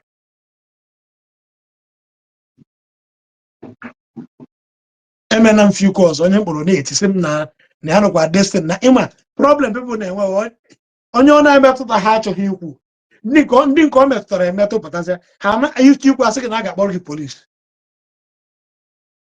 Onye nkechi ikwu asị ya na ọ ga-akpọrọ ya polisi. N'ikpọkwa polisi ga-eme gị arrest ebula gị a na-etreti ya na ụmụ skuul na-ama ha na ha nwere right n'obodo a.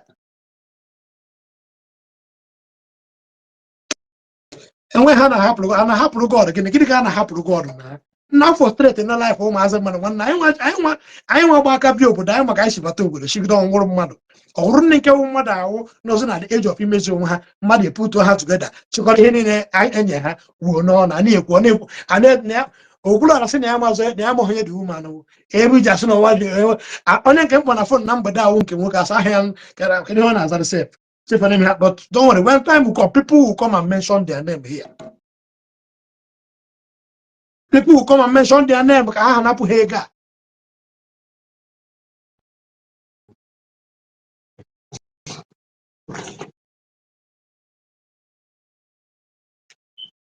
He will Okwuluora Ndigbo, man. He will Okwuluora the big man. He will Okwuluora the big man. Chicken voice note Muna Chikozie Banankata I was recording conversation money now. He confessed na 86,000 na there na account there. 86,000 pounds on account there. Then you transfer there the woman so agagenti. Maguma etireti you. So maguma etireti enara tiri the woman. Unneeded involved. Okay, his name is Chikezie Nwa Iwuchukwu.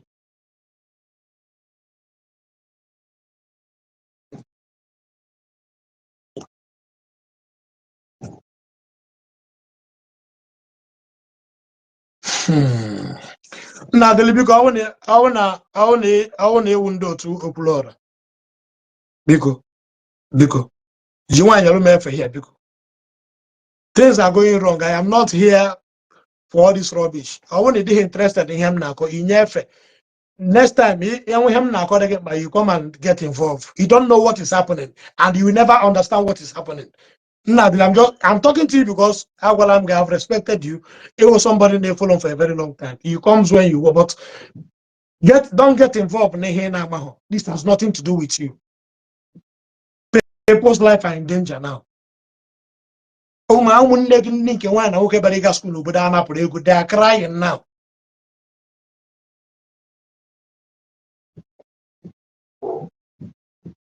I will not talk to you again.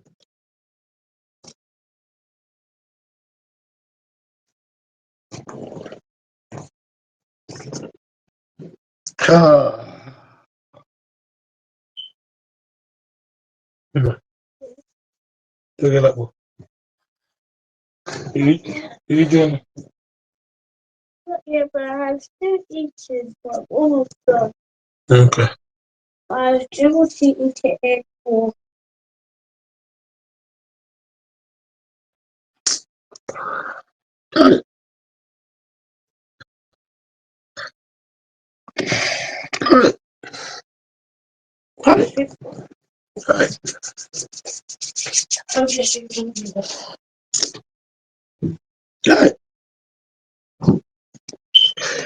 None back in the battle. None can no, none can go here. Can you buy go? And by Ekenemuno. What do we go from? Where do we go from here? Where do we go from here? Even it's just a way forward. It's just a way forward. Una no go see ada. But I believe I am message ihe niile. Yatago. Onwe ndị bịa n'obodo ihe abịa ka ha tipie ndị mmadụ ibe ha. Yatago nwekwe ndị Chukwu sendere ka ha mezie ihe niile na-emebi emebi. I believe God. Ihe niile ya adị mma. Nandi ndio ya mahalo gị mma.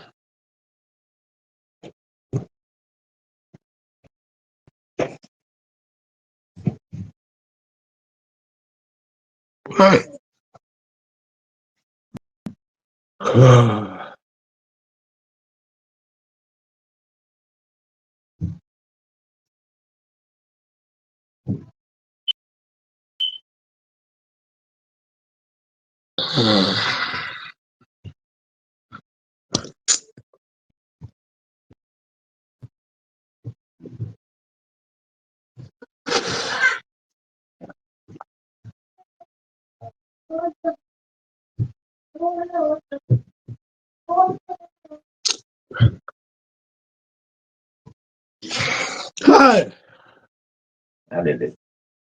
Narume.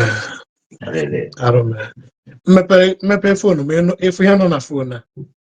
But they will come on my life. Atomka, everybody involved has to come in here. How we can listen, ibatago good. Abatago we follow course. If I can you imagine Otino now? Otino now. As we work in COS under in the name of Shokomilo. So you know I'm COS. Because you believe in me, you man have a you see working go hotel cost £25,000 now. You may call. See because now Nagano Busire, Nana Madden Guerre, but the money in the you will take a yam. And you see COS. You man, you know the golf manobood. Look at the Anaka. And that's again name as and that's again name as COS of Kahana, because in 1 year, I can't go on to I say you're going to work. You could have some give work on a WhatsApp group. In that I can't go. Nina go where Nina go 17 million, 20 million again. The next night, I'm working on a WhatsApp group. On your web here, on your web here. As you speak now, also turn on the WhatsApp group down.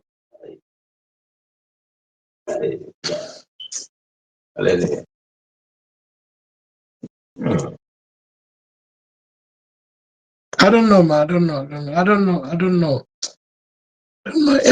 It's time for everything, man. And why be man? You man, you don't deserve to again. You cannot do it here. You cannot do it here.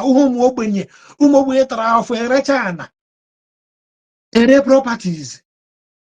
So maybe we go have you over there school. Be here 20 hours. Who no go now?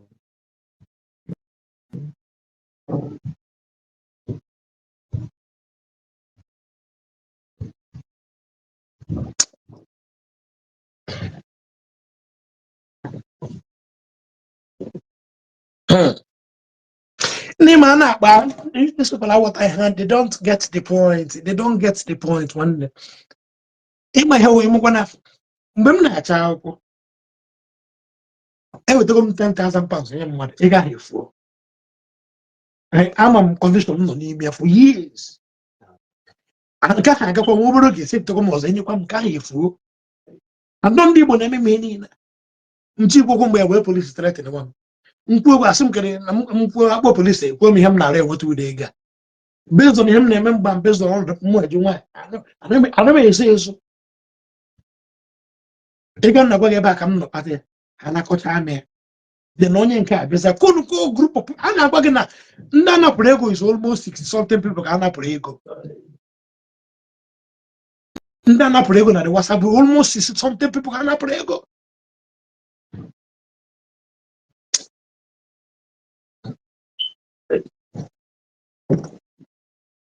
look at 220 something thousand pounds 220 something thousand pounds so Okwuluora you will suffer Okwuluora you will suffer for committing these nuisance na UK ị ga-ata afụfụ ya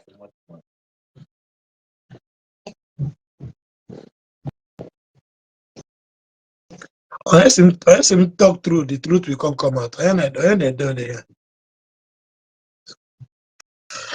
This was him taking his truth, which truth and what truth?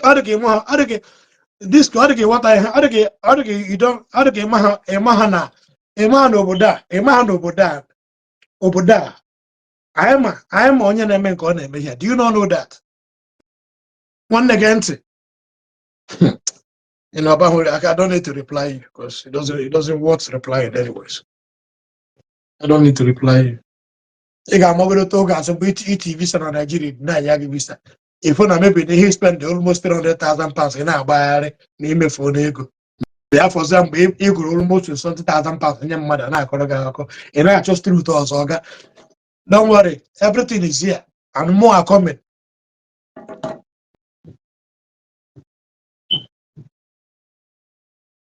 I don't care any information about I don't care. Nke m wụ na mụ ga-akụgoro gị akantị n'ihu ndị polisi n'obodo ma m jidegoro gị akụgoro m gị enyegoro gị bad record n'obodo a first ma na enwe anything m to lose a na-agwa gị na people Okwuluora na ABJ ntiri ejide na ụmụ school na T-side Middlesbrough mapị onye ọwụ na anakọcha ego anọ m na call m nọ somebody I join from Leicester City That's in Ike Wugaro, Nike Wugro, Ike Buro, Nike Buro. Bobina the other day, man, Omenala video. Omega video, no able to do an ego get you account here. Unali show no here go Mazia. Okay, the percentage, eh? A quarter of the able copy Buriamma. Neighbor copy Buriamma. Neighbor have an account here. It is shown no here go Mazia can they group here. The show no carry percentage and they go Mazia. Man, you got half of big and we him or working. Big and we him or working. But then can't have a here got involved. Then you will understand. Then you will understand that you cannot come to the UK and defraud almost school not here. All in the name of Okwuluora Ndigbo. All in the name of ABJ Attire. I called you to advise you. I invited you, give it at my house. This is how one even if you name my hammer and why him. You can only my Okwuluora Ndigbo here on defense again on Facebook. Even UK in or 2 weeks in Nigeria. And I can no mind in London with single mothers. And I can get an actually watch.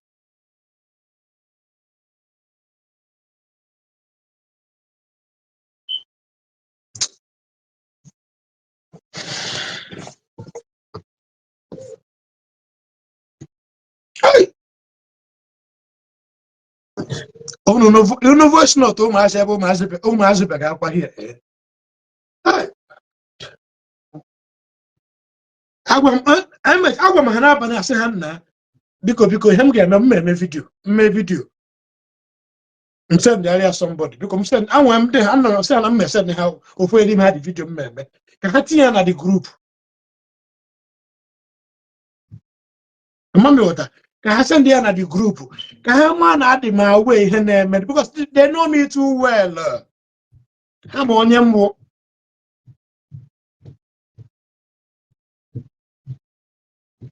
I'm on him, well, no one they follow her on social media. One day, I go mono Okwuluora make go ahead. Money make on him, man on ya, we're very heartless human being. Money make go here. Then people or deal with people who are very close to me, which I got involved. I'm not the middle of the whole thing now. Drop here, but now I'm saying na if you get there, I'm saying na go on my ABG. We full nabo. Unabu you know show cook abokas. Oh no, so say one another man eba na ka akojo. Another man eba na emebu mmadu. So na anya tam na ina mai funa kari mewu. Ina ma anọ on there. On the na-achọ mgbe ahụ ga-aya mpa ha ka akpọta gị ya ka ịtụọrọ ha ego agbatu n'eke ọha ka gene nwanne ọwụ ha anyị nwa is not we Okwuluora enweghị any right gị na ndị otu gị dị fraud ụmụ skuul obodo a almost 300 million naira.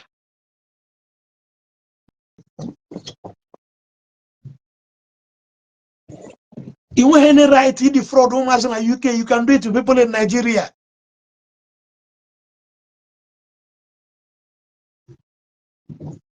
Enweghị any right ime ya Okwuluora ịdara ya ada. Ịkwesịrị ịma na people like us ụta mụ achọkọbilo mfu ya nwanne mgbe ị mejọrọ nwanne anyị nwaanyị ji mee gị invite bịa n'ụlọ m here. I was advising you na-agwa gị do the right thing. Pride dị gị na ahụ dị too much. Pride dị gị na ahụ dị too much. Akpọrọ m gị sị gị bịa ka anyị kpaa nkata kwụsị asụ na onye a na-ekiri ekiri adịghị mma ikpo ntọ.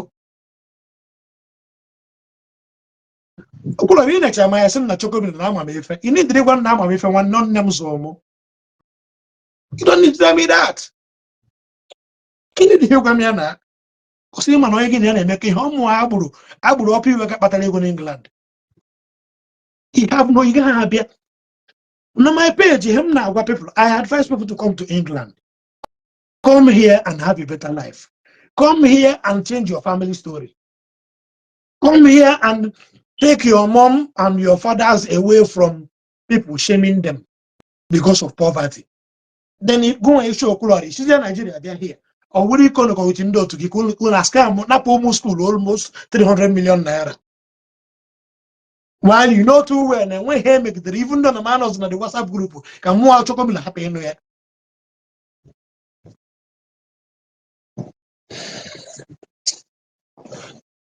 Okay. People don't need. People need. Gloria, but I wonder how some of our people they give such attention to someone group of people that related to the society and if it's gigante. Unu was saying man, this guy na Okwuluora na all social media influencer. On the people, he has people love him because of your back. Obviously, friend name Ndi Igbo. Obviously, I'm at I donate to only ego. And he now abata eke. Even when somebody is very close to me, they were very close to Okwuluora. Money I know Buddha na. So when he keep on na, sim na nekwe hene men. But I'm not here. I will call her. Because onye ga akpọ sim bịa ka etinye m na VVVIP. Mbịa ka Adam na VVVIP. No, ndị odogwu nọ there. Come join na ndị odogwu si na abụọ m onye odogwu. Asị m ma jogo m na mma hey, gịnị gwa na mma na my voice. Na mma na my voice this, mma na my si na have a voice ma. So I cannot come and be contributing money for Okwuluora. While ụmụazị m kapere mpe.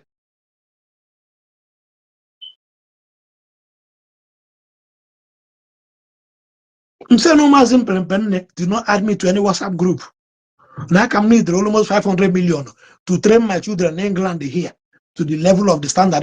Say, well, I'm not gonna come and be paying money. Say, I didn't move this as well. You want to say dead dog. Don't get me involved. And Onya neighbor, Nonya no dear. See, I don't want to be there.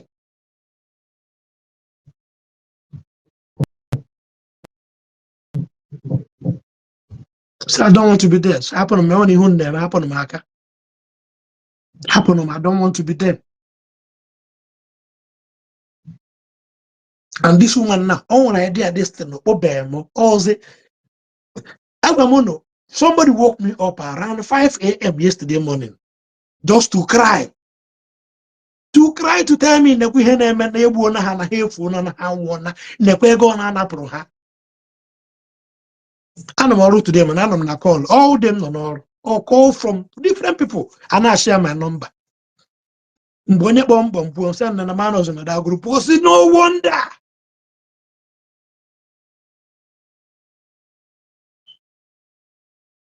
Mbonye borom na auto, mbonye borom when you come some man after na the WhatsApp group for over 4 or 5 months now. Or see no wonder. Do man and it's no wonder I'm saying message. Or see no man open none on me and he aga heme. And don't heme. It's not gonna happen. It will never happen because one you dare not bring anybody to your here go. Man on the group about get the you dare not talk about it unless ma akodako I'm on the WhatsApp at the you dare not do that shit, man.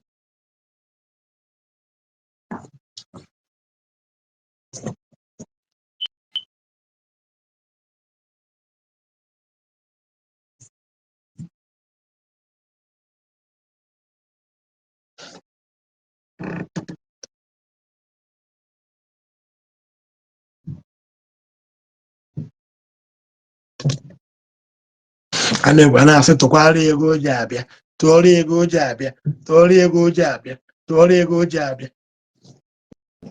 Obeza yuko, Ogacha you get a hotel. And I was going to Nigeria, single mother small program. I don't know mine in the UK, I just single mother. Una na church and not the rubbish. When I saw many honey, so me creating a content here, but you dare not scam almost school on over the Okwuluora again ABJ and 01. You couldn't go. Aku mazi aneme. Ụmụazị a ga-ebere akwa begara immigration obodo a ga-ebe akwa begara police obodo ma okeke ma oke afọrọ involve na ihe unu ga-ata afụ ya ahụ niile ga-abịa ma onye nwa WhatsApp group ma admin nọ na WhatsApp group ka unu ha plan akpọta dis woman mee ya approve ọbata na WhatsApp group eme ya audience nyewe na onye ego na ọ na-enye COS ụmụazị atụgide ego tụgide tụta almost 300 million naira unu akụchie the money ị bịa na Facebook gị na-eme Facebook Ebuka Obi brother Ebuka Obi kpọmụ ngide gị n'obodo again anyway ọ bụkwa ha n'uru ịbịa ha na airport a ga-anọtọ gị nga a ga-akụ gị aka na-abụ ike ekwere mmadụ ga-aka gị mma ike ekwere mmadụ will better than all of you because you dare not deal with ụmụazị na-ata afụ n'obodo or because of frustration nọ na WhatsApp group ahụ ka m ji decide let me start preaching about people coming to England with visiting visa ka people happy na-akwụfu ụgwọ school a na-akwụfu bịa na-etinye onwe ha na high jump n'obodo a imecha anya ọwụ n'obodo nke m ọwụ na England ọwụrụ king of village that did ọ dị ka mụ ka ị bịara my territory scam ụmụ skuulu ụmụazị m na-eme encourage m nọ na-agwa okwu anọ m na yo program gị mere out control awo eji m microphone na-eme ụmụ skuulu na-enye ụmụ skuulu adres na-agwa ha okwu ndụ ana m agwa ha okwu ndụ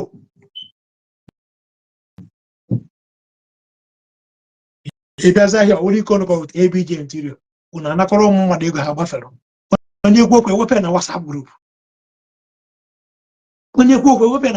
onye US ego ya ewepụ ya as we speak na ọ dissolve na the WhatsApp group etin if you're na page ya na o wezi asị with don't worry you will lie they will bring evidence here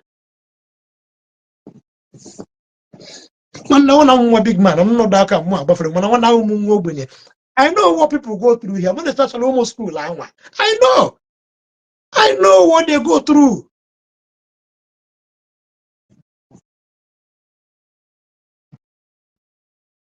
You know, the Palace of Justice be a drag. People are not about that boy. mana m ji gbangete nego m anya let them ihe niile na Palace of Justice kwuru maka Okwuluora 100% true, mana I just bank it because onwe have anything to do with me. Ihe ya na nwaanyị mere rape as for car business ha, mana you dare not rape ụmụazị bịara ịta afụ ịbịa ụmụazị bịara ịta afụ n'obodo a eso na ọgwụ nwee ikonụkọ unu ekonụkọ kunu ha konụkọ anapụ ụmụazị ịga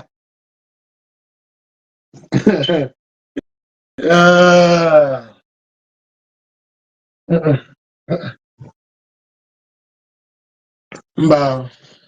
And I want to share a video to God. I want to tag one Okwuluora na ABJ interior. Hani ne moro na tag one here. Kahama na chokomila dig involve. Na anu gomi hand Roma as a mad noboda. You dare not try this in the UK here. Now for Mazen Atanobuda. 20 hours for work. And you were a balance of school fees of some which has a balance of 12,000, some with 8,000 pounds to pay. No 20 hours. Una obi akunu na abiaska ana-ekwu aso onye ekwu ha na-ewepụ na WhatsApp group. Onye bi lament ewepụ na WhatsApp group si ekwu n'okwu. Onye bi ikwu okwu si ekwu emegide kwuzie ma ndị nwu nnara ego aso na o megudokwuzi ihe. Ndị nwa na-akwụziri ego ha nwe ọzọ chọrọ ikwu okwu because we were not threat and everything mesicha ha ọnụ. Mana voice note niile eji m ya here. We will play it when Magada, you will not come to this country again and you will not scam anybody in the UK again. Okwuluora. Gina ABJ interior ABJ ọ ga-anọ here na ụgwọ ọrụ ya because ihe niile unu nyụka n'obodo a nyawa ga-anọ here na ụgwọ ọrụ onwe ebe ọ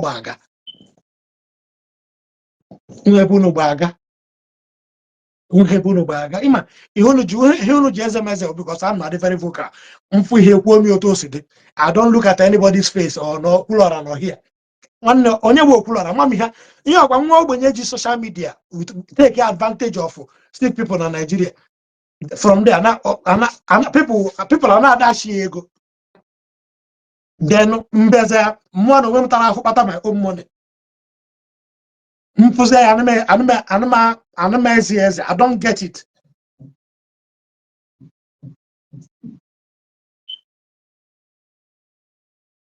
Can you imagine? Us in hand a police will send them back to if they report it. No, don't worry now. We'll see to the end now. Happen one. I must have police get. Let's see the police that will send them back to me if they report it. I must have dog actually. Only open a guy that's around here. How they They don't get it. They don't get it. So him next and for him next. I want to open the WhatsApp group. Come click it out. I left the WhatsApp group. I am about Tananya. Because I'm not people are people are because I'm not there. I don't write anything. Then the empty go away for Otam put open a video. Send their hand at the WhatsApp group. Because I'm not going to no more than we they will know no more could do. Happy so you know somebody who get no more. I'm not talking about you. And I phone made you voice note you everywhere. I walk on and I connect in the man and I connect in the man WhatsApp group. Yeah, I confirm with you. From now to Friday, I won't have your home. He had me with a gun them man. Okwuluora, I won't again ABJ interior and the rest of okay, Chinam they were not ready. Okay, Namya Okwuluora, I won't again ABJ interior and the rest of you. Abia Why you almost 200 million almost cool no but one day.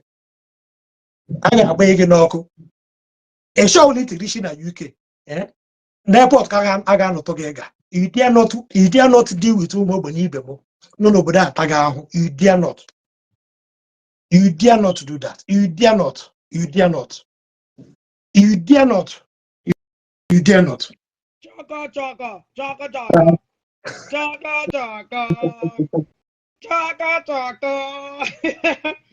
Ready to go to myself. I don't know. Chaka. Okay, them. Are Grandma? You know, Jamasha got the program again because follow Jamasha got there. You know, what happened? Yesterday morning. Imakana, I like Alami Shigike. Okay, Kawani, ma. Odogwu. Hey, Ogatoko. Again, no, I would say, I like what I'm wishing I like.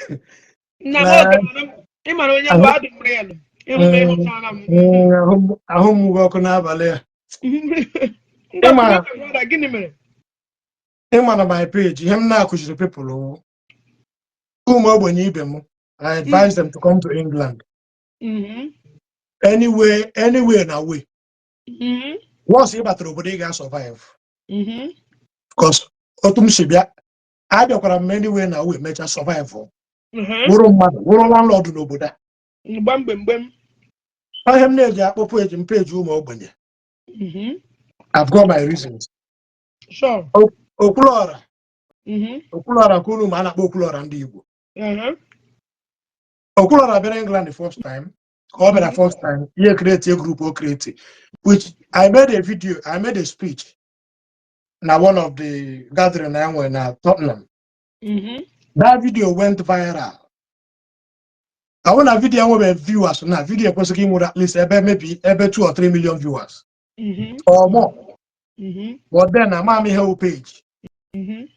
What I do then, I go to people's page, we discuss marriage and other stuffs. Okay, yeah, I invited him here at Village, because Village Arsenal. Thank you. After the video, I invited him down to Village here, southeast London, because they're back here Nigerians.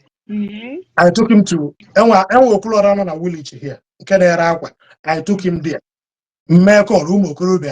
We gave him the audience we need. Corner people are now any envelope. Kahaga, yeah, better Elijah. Then yeah, the second one order. Go match this year. So what the then it happens that not create a different WhatsApp group. Measure about almost 500 of us on the old one abandoned. I consider this one now the return or second coming of Okwuluora. I think I have on this one. The second group will create it. Okay, now fine and good. Somebody add them there. I add them. I was like, what happened to the first group? So why creating another group? Why want about 500 of us? Then somebody said, "Oh, the admin, or the admin, no, the second name, or some banoboria." Na abiaro no homo school ka abiaro nka. Still I want no homo school, so why getting me into that? Because I don't know what I want. One man why I say mba chokomilo, any dig here, we need your voice. Okay. The admin is a mo chokomilo hedge idea here. Your voice is needed, more especially homo school land. So I'm talking also bad or then maybe not we go. I paid that. Mama, I bet £70 campo. Contribute to. Others are contribute to. Then Mbobia more. I have to leave work early. Join airport. So Lumea, welcome. Then I noticed that somebody very close to me Okwuluora.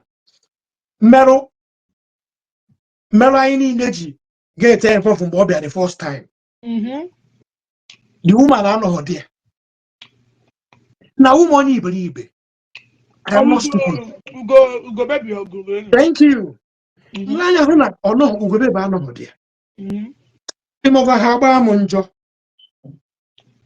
I started asking myself, I was there, but I wasn't there. Because something wrong Somewhere. Then I pretended as if everything is fine. Then at the end of the day, I made a phone call to find out what happened. Then it was a long story. It was a very long story. I dragged the Okwuluora down to my house here. Ebam no now. No now. Position Okwuluora. This is where he was sitting the day he came to my house. With ABJ interior. And the rest of them. With all on now. And in that rock, I only invited you to get around at one of my house. Then my wife a bush, Henry no bush. What do you made him up? Made a minute call. I made a 9-minute call. Man, no man is no long here. Hasim Habera here because of more. With time, notice they have to cancel whatever Hamege just to come and chill with me because number who Mm. and they came in art in art that day. Okwuluora say I'm not here. When my bedroom, say to Kurala. This is why I invited you to my house. This 5 seconds talk. So don't worry about but the reason I brought you in. I brought you to my house. Because yes. So now, these people image. I don't know what is the matter, but to go and make peace with them. Okay. Because then we're called. Now somebody that gave you and don't know Bunama. No Bunamanya and Africa Chineke. And make that one also okay. Because I went down on my knees, I went down on my knees to talk to Okwuluora. Say, Biko. He happened on a social media. Somebody in a family and asked Oga Kanana. Also, no, I know why I'm him to hammer. Because I know how this will respect you. My wife, my dear. So go and make peace with them. Also, okay. Okay. I'm saying, okay, fair enough. Then about a time, I gave him one designer shoe. And my house, I need be. Remember If my you're watching this program, share this program. More chapter the shoe. So that I'm not the out. I know who I'm talking to. Exactly. For me to take Okwuluora to my bedroom, normally him came popular outside in the garden. We have to have money and have there. But not because of the respect and the respect in Ndi Igbo more than mother come go. Yeah, when they gave me him put then on Thursday with a message. No get Jeff 191 hour. Okay. The 191 ya bomb na phone. Say na chogomilo biko. I'm alaki can draw here. Bag me.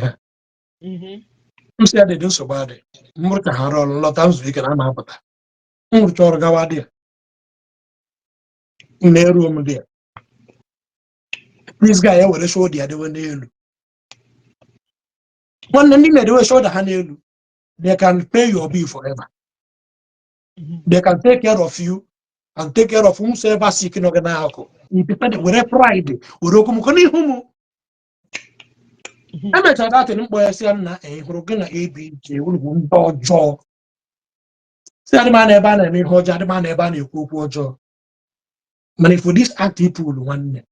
I work them and we have not check them, here. Him never 1-on-1. I won't video, I won't voice note. How no me cook. Or yesterday when I'm talking you shish your mouth. Monaga Hebrew number 1. Number 2, even here, we are here to make peace.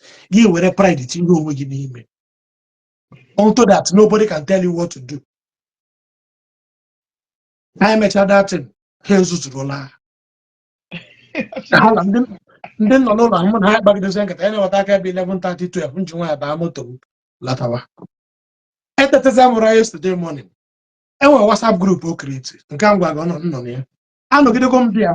After all, not was the name almost school video pressure down an email. My video tigre. And if they had my video, they had my video. You have only one I will hope. Because I can only put them through the right way. I'm not happy if you don't want to because I'll check a 17,000 person and give school for 20 hours job. My job there is to advise them and what I say our way out. And I'm video there. Nkarang and about ABJ until been a seat cup here. Nka have you on a bomb tackle. The our man and I go Okwuluora. One can ABJ until be here on one French. I'm Today I'm talking to you now. Okay.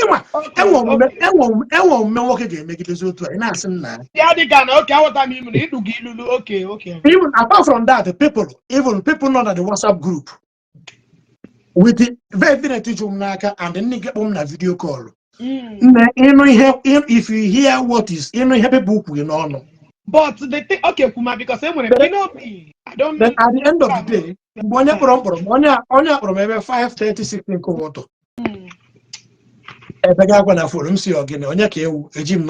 What is going on? Okay. I'm choking million. I have one high phone. I'm saying again, man. No, I'm not very urgent. I'm saying I had only too early. Now more need you call that I'll call you back. Okay. More education. I was the member boss on Morocco station. Was that the woman? Can Morocco can week boy or the woman for no was do more similar when I had on a phone call with Okwuluora. Okay. So more bazan getting Gawari Magona says do Karuma come get back to me. Okay. None of money also another person at bomb. Another person at not just again name. And they put WhatsApp group Okwuluora with one woman who be over that be Dagna Mokonukota and the ABJ interior. Nahana no my buy almost 300 million naira. How? Onto COS. I get what I had to extend their visa. Get what I had from I switch from student to working visa. Okay, How did you see it? Evident in my voice note, my everything. Asking a phone me. Second to Anam Society. People have I have a WhatsApp group over 5 months now. Man, people just remember my voice. Ndi my number. Was seen to come and look him again. I want to get from now. Some not the WhatsApp group. Us do mananeti. I foresee because all in here I got him. I got happy Kubataya enter Okwuluora now. Is that what we're gonna enter? Now.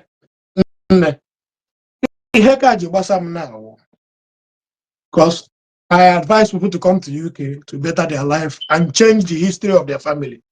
Are these people ready to come out with evidence? That's the thing. They don't want to work in an apple mad 40,000 pounds. An apple people 60 million naira. You think we are playing?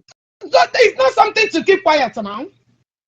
If they have evidence, nobody should close their mouth. That's why we are on this social media. Because I need to find out from Okwuluora. Gantị. Onye nke asị wetara akaụntụ eji anaghị ego. Enye m nọmba m akpọ ya. He confessed. Mana ihe ya nata no naanị 6,000 pounds ka etiri ya nwe nye the woman. No naanị 6,000 pounds ka enyere ya. Ya nwe nye the woman. 6,000 pounds na London. No, 6,000. Still okay. Man, equal to an 6,000 pounds. I see yes, then 6,000 pounds. Now when you the woman.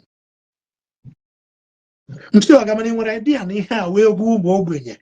Hey, almost school. See what idea and here almost school. Look at video the guy, my ABJ too. My the woman no na guy bahana boss. The woman and you work here now. Ya no go more now the same hospital. Because my wife for people. Come my wife for tea. My wife say, oh, yeah, one colleague in me no log na. No number how cross other boundary. On your will involved in no. So what is the next action now you guys want to take? What is the next action? Now just to highlight people how much okay. Next program, every victim involved will be live here. From now to Friday, every victim involved now will be live here. So this woman walked with Okwuluora hand in hand. Is that what you're saying? Because I don't Okwuluora not advertise. Now I'm a way to support this. Does it mean that Okwuluora is aware when this woman collected all this huge amount of money? Now, Okwuluora owns that platform. One day before you do that business, but if he doesn't approve it, if he doesn't approve it, he cannot bring that business openly. Imagine somebody go 60 million naira. under your own watch. Just like what I'm now. I want a Telegram group now. I want an immigration lawyer na help people to come to UK here. So you know I'm actually in work Yoruba money be here. Or do put them mad. And so now they home if I want long, but I may introduce. Come on, man. In Ghana, even my voice note ABJ, about what I'm the man say, hey, see what they're going to want. ABJ war on your cabari second ticket to UK. So where is the woman now? Oh no, that's gonna be. Hane was only on people on a comment section. That woman that was now was mental. Now mental mental health issue. No one, no what story Because everything, all these things are documented. You know what you guys supposed to do. Okay, don't worry. I just come to her. Like people we can marry her men. I don't come to social media to talk about people. Here, guys, you with them, you know, put them don't need me. So people must hear it. Okay, no, Okwuluora teaching at UK again. Airport, I got queer handcuff. Yeah, I got join UK with a mother. Chere, unemena this thing official now. Una report alert to the cops. Unemeko your official. School. If you report to police, police will report you. No, but it doesn't matter how we school. Now that you guys have evidence. Okay, Chere now, calm down. Now people are not playing go man haku na phone. Okay. I am just trying to create awareness. When time comes, I get create awareness. Then obodo arwazi police emeozi hedere ha. I don't agree. I don't know call and I add on a WhatsApp call. People are not Mandishi Lester. This boy in the honor be Okoluka everybody. Man, you don't do that to him when you know. When I first issue on rape as for rape as I know the whole story, edging the whole details. Man, I don't want anything to do with me. But that's story of one issue. I want to Okwuluora never know able to. For Mono Okwuluora, I don't man a face my shoe. No, wow. I don't man a face I shoe. Because I defended that case, I defended me on that case. So. You don't know him. I can't have anything to do with me. I defended him on that case. When that case came out, I was thinking, no, he actually just blackmail. Yeah. You know, because if this one were another case now, leveled against him, that one should come up too. So we need to give history. You feel me? Because yeah, that's what I'm saying. So Okwuluora need to come to his platform and clear the air. Because he has cheaper. He have 300 million. He have vulnerable children that are working so hard. And if these people start coming out on social media now, okay, what's now? Let one night walk out of here now. If I out of here.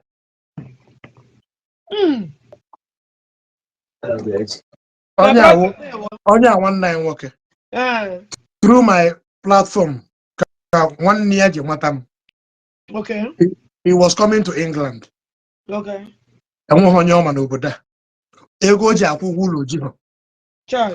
My plans for him did not work out. And once there many options, say I'm going to be outside no long. Amami watara. One day we do what we preach. And one day work a jack in moment of truth. All through a jack, a jack in Germany. I've never seen a jack before. Okay. One day, no. Amami watara. I'm a jack for one of this is what I preach. How to encourage people. So he wasn't right to go and all in the name of your platform, all in the name of your emotional blackmail. He be never watching your gaka, see Mary Gabriel and Rad Rocky. He couldn't go within the mother age, do more school, no year. Nakosha, Nehana Wagana. People beg up now. People beg up on the WhatsApp group. As we speak now, Okwuluora deserve another WhatsApp group. Dissolve WhatsApp group. When I get dissolved before. Nkaha, Aboromo, Katie Mudia. Njaka Hane Tirim dear. asị na a na-atụrụ Okwuluora ego eji arụ ya ụlọ. Nsị ha na ụmụazị m ka pere mpe na enwe m ego m na-enye Okwuluora si etikwala m. But I am not raising ya 50 million now. Eso hụ m na eso hụ m awụ m onye iberibe. Nna awụ m onye iberibe na mana nke o megide je metụ ụmụ skuul aka. When you be here in UK, you don't know what is going on in UK. You have no right of whatsoever. Because if get on what I want bank at UK, one next I'll call you. This boy China people anya. One no bacha. It may have phone name and social media name. People all met to town. Gone on the area. Then who those people now my hand on a comment section. Na onye ha ga-eji data 1 naira or 2 naira agbawo. Onye na-ede na this guy does not like Okwuluora. I want to send a request. Bring here, gauge. Onye will up going down there like was ready. Because I can't read from here. I'm going to touch my other phone and I go in. No.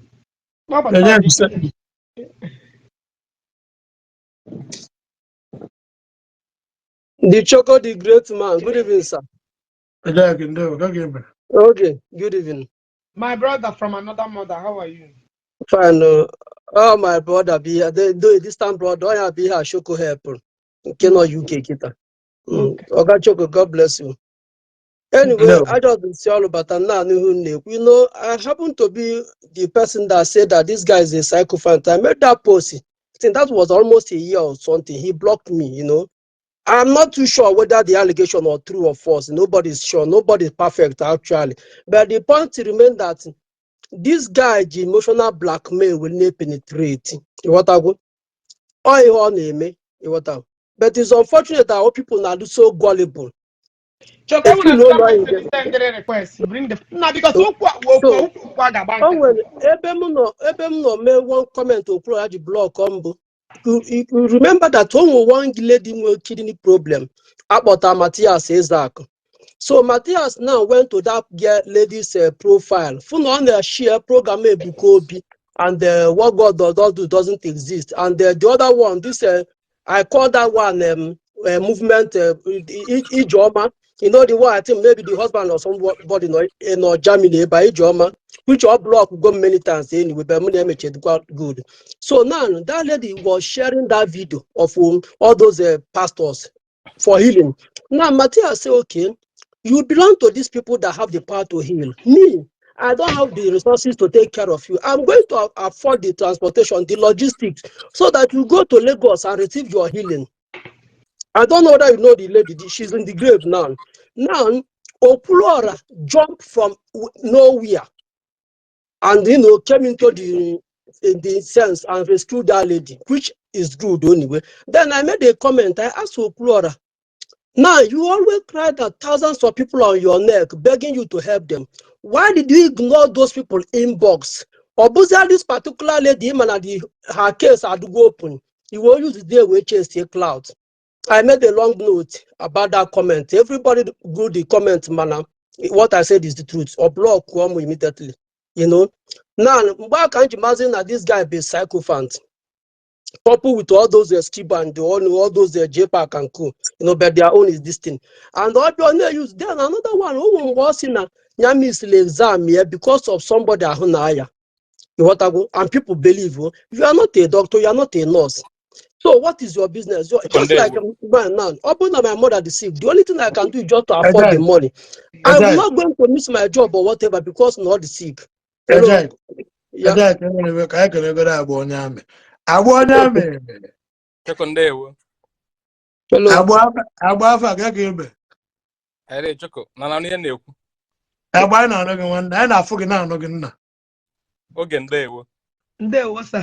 Now you go put up our British army. How na guy do the king. Yes. Joy for ya, boy. Oh, you there. Joy for ya, boy. None of my. I wonder what I'm I don't. I'm not a Muslim. I know me and I feel sick. I'm boy. What I go. On where my friend. This is Dubai. Will be over there. What I go. ịma na mamkpụ ada ekusi ihe niile na n'iru akwụkwọ ịghọtago. So the guy bata o ji 1 year wee bata ịghọtago. So the guy bịa my house on Friday na Westminster ebe a, understand. So ọ nọ na group a ọ nọ na that group a na-ekwu ya na, understand. Ese na-ekwu. So the guy ga-eme biometric ya on Friday. Rahụ na my house na Friday night. Chinefozi Saturday o nweta message na phone ya ozugbo, understand. A na-ekwu na the group na mmadụ ịtọ agago mmeda same biometric. Anna obodo send goro ha email say ha ọ bụ na he provide valid COS na a ga-atụ ha 10 years ban. So the guy dị restless. Nasa ka na-eme ebiem ya ndị gori ọkwere eri nchọpụta na something is going wrong, understand. So osim na data abụgo na phone ya biko nye my Wi-Fi password ka we connect ya. Nsa ka na-eme agwa m ya na-eme. Ịghọtago. Osim m na-ekwe message ọwata kịta na ọ bụ na not miss that appointment. Ịghọtago. So I was like, ka na-eme ka ebu the woman, ya nye m number the woman. Ịghọtago. Onye m number the woman, number the woman aga ọ bụ na the woman agbanye go phone. Understand. So apụta m kịta onwe ebe anyị ga so mpụta fo gị nọ live mkpọ the guy na phone. Nsị no we nchọ ka imerụ m na. Nsị no we group emepe. Osim ya no we group emepe. Nsị o group Okwuluora. Osim ya no group Okwuluora. Nsị ya Okwuluora dị involved na that thing. Ya nchọ na ka mma nke bụ eziokwu. Nsị am Okwuluora dị involved na that thing. Osim na Okwuluora nwe ya ọma na that thing. Ọgwa m sim na Okwuluora nwere ọma na that thing. I was like, nsị ọ dị show ya na ekwu na Okwuluora enwe the idea ihe na-eme now. Understand? Nsị okay, let me talk to Okwuluora. Mkpọ Okwuluora na phone. As I'm talking to ya, Okwuluora na phone now. Okwuluora pick a call. Sim na no the surprise ya. In fact, don't want your man again at this thing now. Mboko the guy again. Mboko the guy again. The guy sim na Okwuluora adro involved. Actually, the guy but live now. Understand? Also Okwuluora adro involved na that thing. Come on, na nyawa self na iruku ego nyawa. No na akpọ the woman. Na the woman na dey pick a call. No jogo meet a lawyer see na no need another valid COS. Understand? Okay, well, maka get sue me the other one. Say rap go dey ego for now. Man nyawa no bras I'm talking to you. Or onye na gbe na my house Friday night. Got the appointment on Friday. Rahuza na my house or Saturday morning. I wanted the message. As I wanted the message and I'm married to gago the thing. Agwa ha na open na ha want valid. Okay, mommy na new. Yeah, we hear you. So osina onye wata na mmadụ ịtọ got the thing. I say ha open na ha want valid COS within 10 days. Na ganya ha 10 years ban. Understand? So what the guy can verify. Also no Okwuluora amadi ya na ga na the thing. So ya patan kese kampo na this live video. Understand? Go ahead na. Abo. Ya na gwe na around na my house. Abo gente. WhatsApp group. I was there before. Okay. ABJ were admin. Ndị kpọrọ m onye in short onye dere m ihe ego ya dị involved was 26 million. WhatsApp group a na-ekwu okwu ya Okwuluora own the WhatsApp group. Okwuluora nwere right iwepụ na WhatsApp group ahụ. Okwuluora is in charge of the WhatsApp group. At least I have back. You cannot bring such business into that WhatsApp group. Okwuluora asị na ọma maka ya. As long as ABJ maka ya, ABJ wo onwa am Okwuluora. One ndị abịago my house. I know them too well. When I've dealt with them, I know how they reason. I'm a na the group. Okwuluora will do everything. Mana ndị ga-abịa ikwu okwu ga-abịa because nwanne ihe m ji okwu ya wo. Enwere m Telegram group. Telegram group I provide access to people. N'ihe gbasara ịma akwụkwọ and onye ọka ikpe ga-emere ha akwụkwọ. So you na-agwazi m echi niile, let's say na m hapụ the WhatsApp group open na. The reason why I'm gbachie the WhatsApp group because achọghị m people ebe send the link. Echi niile mmadụ akpọọ ha m na social media. Ihe a na-agwa gị na onye na-ekwu okwu ihe just obi. Onye na-ekwu okwu people apịawara azụ ndị 35,000 pounds, ndị 40,000 pounds na ebe akwa na-akpọ m na phone na-ekwu ihe emere ha. Ikwuzi okwu. Okay, if Okwuluora doesn't know what's happening, why do you put okwu dị ego Okwuluora wapụ na WhatsApp group? Okwuluora ma ihe na-eme no. Ikwu so kwe wepụ gị ana Abo, come on, man. Come on. I don't care if you listen, Abo Gente. I don't care if you call Okwuluora or not. People are weeping right now. Mother are weeping. And people are gonna come. They didn't vote. The child will come here and say their mind. Shoko, please. Shoko, please. There is tendency. All will idea about the group or whatever, but there are tendency. These people play on his intelligence based on the UK level. It might be that not because Okwuluora, I know, is still under somebody, though he's a psycho fan, but I don't think that I have the heart to go to this kind of level. Ejike, listen. One, I'm a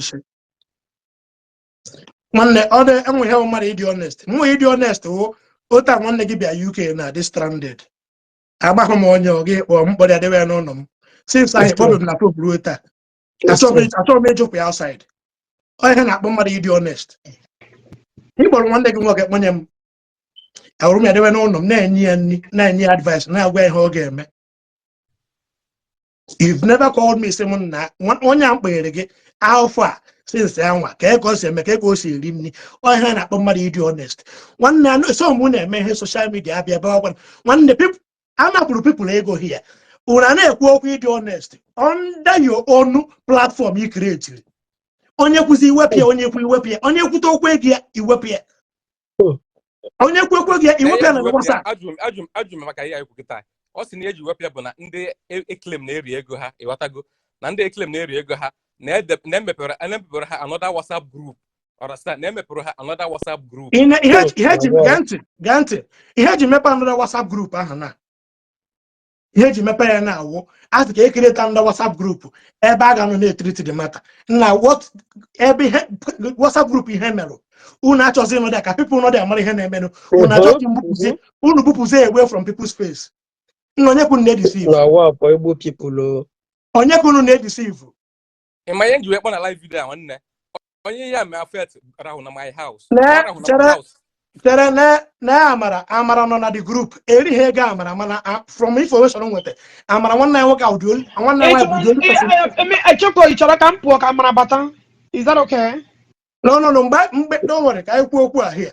Mbe amara haga join the group. Other people, the victims ga on the on here. Okay. I'm was in you. This thing affect around my house now Friday night.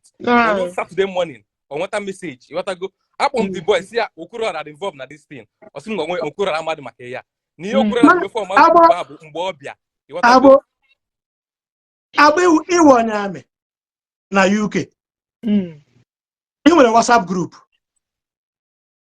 Then now WhatsApp group be created. Only me admin who your manners man,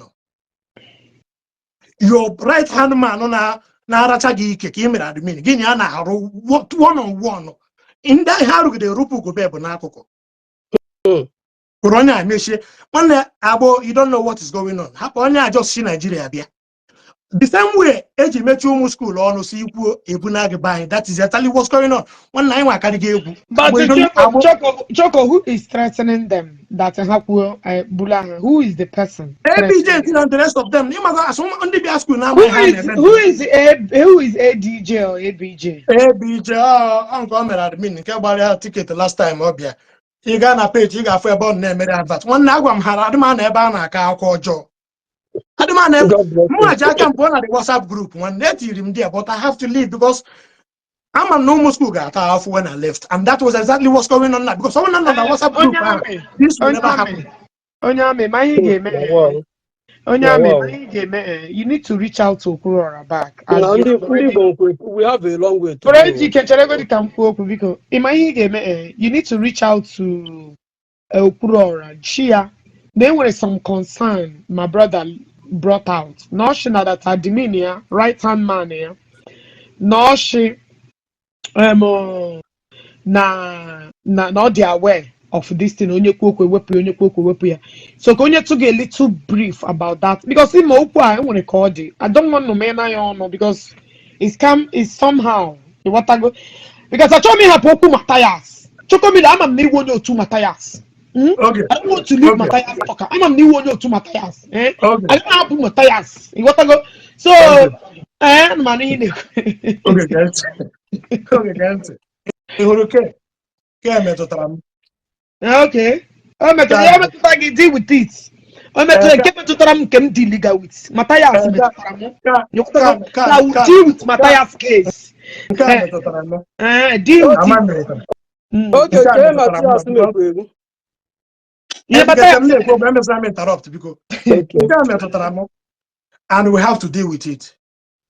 Because people look on my phone now. Now, Ogachoko, block what this idiot program criminal on a platform again. What whatever. You will keep block that I know here because here our platform I can make pen here. Block that idiot. Good. Let's continue. You might have now somebody blogging a WhatsApp or Guinea and others are now joining. People involved are now joining and now you can hear make a see me. Now, I want to say my hand and make video. I want to make video. Like what nation made before. Can make video for Okwuluora Ndigbo. One hand I add my way. Okay, which is a good step. Which is a good step. Now I my way him again. And I want some as we speak now. No Okwuluora Abashina the WhatsApp. Yes, I will control Gacho Communal platform. If you don't like it, you go to hell. Stanley or Cindy Cogan, I will control it. Or if the film, if the film, it's a fancy block Upogina. Can you Okwuluora dissolve that platform if he doesn't know what's coming? Emma, he will do whatsoever possible to defend himself. Man, him not make kunumaruna. Only involved name Mazi Hammer. No, I'm not in support on your live because I don't care me for their 20 times. They need their money back. I don't care. They need their money back. Because he won one day. Ogachoko block one of these golden berry here when they saga. They're not supposed to be here. Block the idiot to Biko. This golden original account on they are good. Blam, I know them very well. So you don't need them here. We're discussing intellectual discussions. This is not a banner call rubbish. We are talking about 300 million naira here. Here, this is not the saga. This is Okunde Banuru Geti Gono. We need to find out you feel me? So it's not a playground. If you're not serious, if you don't have anything to contribute, you're not welcomed. Not the block or the self. It seems like you have blocked the idiots. Yeah, comment again, man.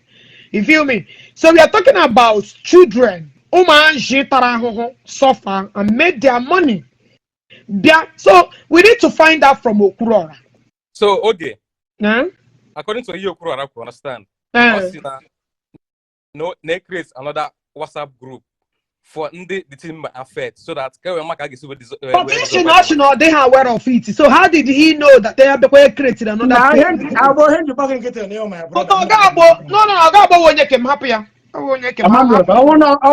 anybody be here. All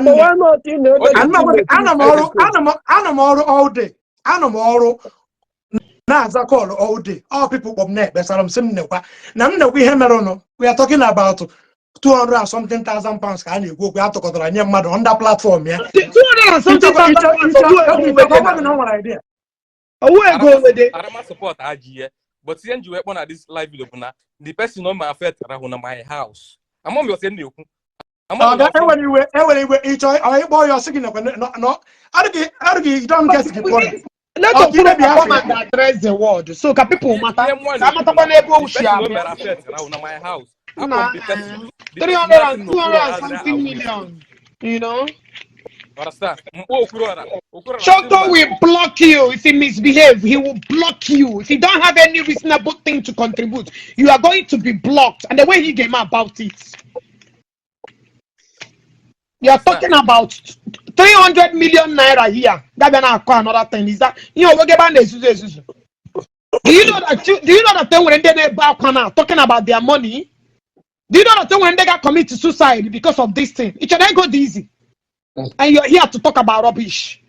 Awanya ke wana kwa sunna mkana. This is not a platform for stupidity. If you don't have anything reasonable to get out. Okay, chere. Awanya ke bom sunna mkana ihe awo. Ka enweta ka eme the announcement ka ABJ wo management ya Chineke, that's house boy Okwuluora. Ka eme o made the statement tina sonya wana gwenye wana nwanyị ego. You're not in our way now, so you need to bring him to the timeline. That's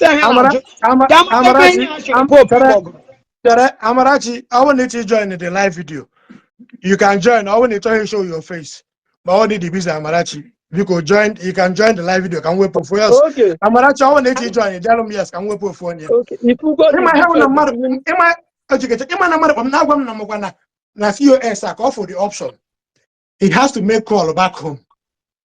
100 interested. People call na Katoliga with India. Because I got because block or ammonia or cheesy onye bukogene. These people were saga people, they're not supposed to be the program. Block one. This is not saga. We are talking about something. Block one. I'm my point. Understand? Only this team manifest around my house on Friday. I know other people are felt also phone. And wait, let me tell you, that person on another WhatsApp group. Oh my name, involved.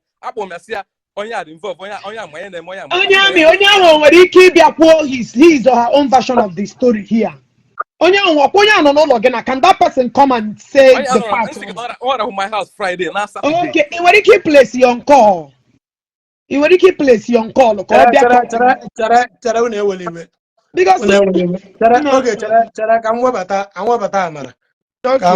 Amara battle, but don't show your face. You go next time get join here because come this lady go Onyami, are you cold? Onyami Sujak.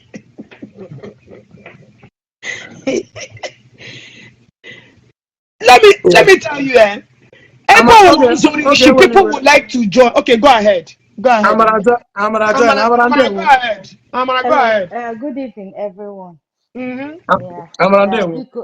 Anọ na that group, so adịmata brother man ekwu okwu ịma na ndị kabatala obodo ọfụlụ ha da amacha ihe na-aga, mana anyị nwa bụ ndị nọt tutugoro obere aka ihe na-aga anyị na-afụ ka o si aga.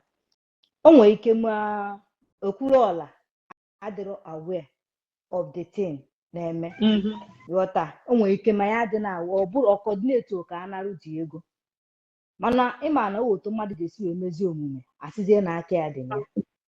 Ihe o mee ka the thing na-eme, people will start to complain. I need to come out and address the issue. Yes.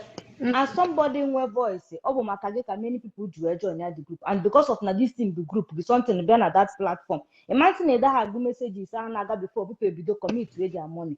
Ịgba nkịtị ndị mmadụ eti ego ụlọ oke eliwere ego ha, people started crying na na-erikwa ego ha. Ihe mebe onye asị ka ha fụzi n'ikuzi na the thing ka eje create another group for them. So instead they see how they create another group. Block all this golden berry. Block all this golden berry. Block that golden berry. Block all that dent here. No, that group can wear scam one day. They believe no that same group can no wear rectify the whole thing. I see me no but one bad this na boss. What I weapon na the group. Make create another group. Create that group or any person of na ekwu anything na ha nwanta niile bụ admin, no person is abekwa na the normal group abekwa na eme. So mgbe batakwa na the group wee sị ha unu create this group to short these people na lụrụ ego ha ihe na next thing. But the thing notice is na-eme bụ before na amanye na-eme na kwuola because that day ekpu nkete ma anya ọ na-akụkwa and then we all the next day mgbe iketezi n'isi ụtụtụ around ebe 6 o'clock mfụ na I dissolve go the whole group wepụ everybody nọ na group create another group or bata si na ya ga-aga be the woman today na ya ga-aga nata ebe the woman ha bi n'Owerri ka ejeje rectify ya. Next thing people onye ọbụla reatụazịa chọwa ego ha otu ha ga-esi because imantinu mmadụ ihe gwakwa onye ahụ otu ọ ga-esi wee bee akwa ghọta. So onye ọbụla na-achọ n'ego ya ka ọ ga-esi wee chọ ego. Many people gawa ịchọwa ma ndị si na ha na-aga alụsị ma ndị gawara alụsị jatụwa ihe Okwuluora nwa mezikwa this night nọ na Okay, Oga Choko, ọ dị ka Okwuluora na life ka o kwuo ihe his own part of the story. Ka anyị gechaa ya then anyị alaghachite. What do you think? I didn't make your money and any business.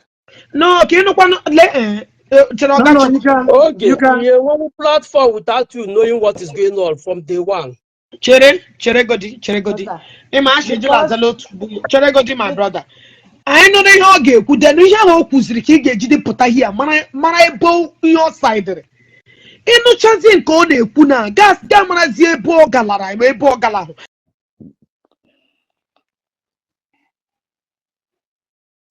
So like what he's about to say. Kimata ihe okwuga and the things also whether I'm aware or I'm not aware. Ki bezi bia pick a point n'ime ihe okwuru jikwu okwu. Man, at least, in to prove to you people now. So People man, are, I got to call him just people are, program. Let us go and listen. By then, the guy on so break his own So, get down. You know, they call you push program. You just go. oh no, No, Come here. Okwuluora should come here and say it. no. I'll get G Kasi. I don't know whether you have any personal issue with Okwuluora. I don't have. He's my brother. No, he blocked me. I don't have any issue with him. All I'm saying is that in from the horse's mouth, Exactly. then you know how to judge your own part of the story. Genan, yeah, you have You right. understand what I mean? After Homogi, you may understand what Okwuluora is about to say, or would the right thing. But to man who couples within the gap puta, they with victim. Get to see how to judge his own statement. But Choco, on a UK, on a Euro system where he brought the corporate to the book, whether they have British passport or what. They don't have that kind of to be system. submitted to all these things. Ganonte. Ndi Hemetuta na ebe akwa. Ndi Hemetuta will come here and speak. Thank you. And anybody Hemetuta na ga-abịa na life Okwuluora kwu okwu. The fear people na-enwe. The fear people na-enwe n'ebe ọ nọ. All the same fear ka a na-ekwu ikwu okwu ego ga-ewepụ gị na the WhatsApp group. Program. They will come here now. People who involved people are on now. They will come here. Okay. Okwuluora people ihe dị ụta lekwa ihe ndị a na-ekwu. Okwuluora people ihe dị ụta lekwa ihe ndị a na-ekwu. Ihe okwu gị na ndokwu ara im up. Lekwa ihe pụta na program kwa oke lekwa ihe ndị a bịara here ihe mere. The woman in question, the woman in question, asị na oge people bido ndị mmadụ na-ekwu bụ na oge ha bido kwụọ ụgwọ bụ oge ABJ say na test go the woman and the voice note today. Trust the woman that people should start paying. So people started paying. The voice note, all this evidence, Then Okwuluora every group you have been managing because I want a lot of WhatsApp group that I closed. Even not come on add post to repost, I will warn you. Because I know how people gather people with your name. Come on add even common good morning post to repost. I got okay, why did you post this? Only on our WhatsApp group I monitor it like crazy. You understand what I'm saying? So they will never hijack with that guy. Ganti. Making comments again delete. It's one Ganti. The day Okwuluora a program here, and I'm there, my wife was there. That woman was there. Oh, the woman. Nah, I'm na WhatsApp group on ya. Oh yeah, I know how he runs things. You cannot bring this option na WhatsApp group. You understand what I'm saying? All the involved from A to Z. The only thing he will lie and defend whatsoever defendable. Ishi and Nini Berena Pamu. Ana gota. People in the no life. Some people you heard from Choco. Some people may not say it because of fear. People are telling a page in the mouth where anything.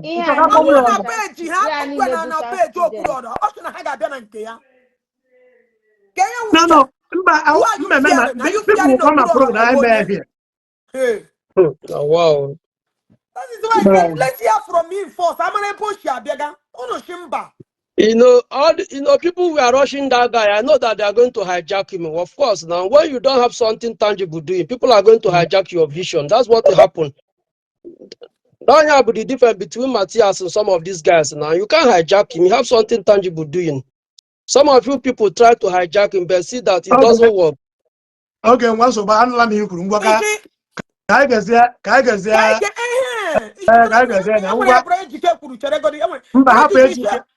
No. Kabuna dance here basara Matthias aho kuri. Na Matthias the who is trying to hijack Matthias. Okay, Matthias again. People want to hijack his vision, but that will not be on Which hijack. vision? Tell me which vision Matthias. Matthias on which vision? Ke vision ya? Ke vision Matthias. Ke vision ya? Okay, happy. Because no, I'm not that all. I get but to come look, I get So bad. I got my daddy. So bad. I'm around there. God bless you, sir. All right.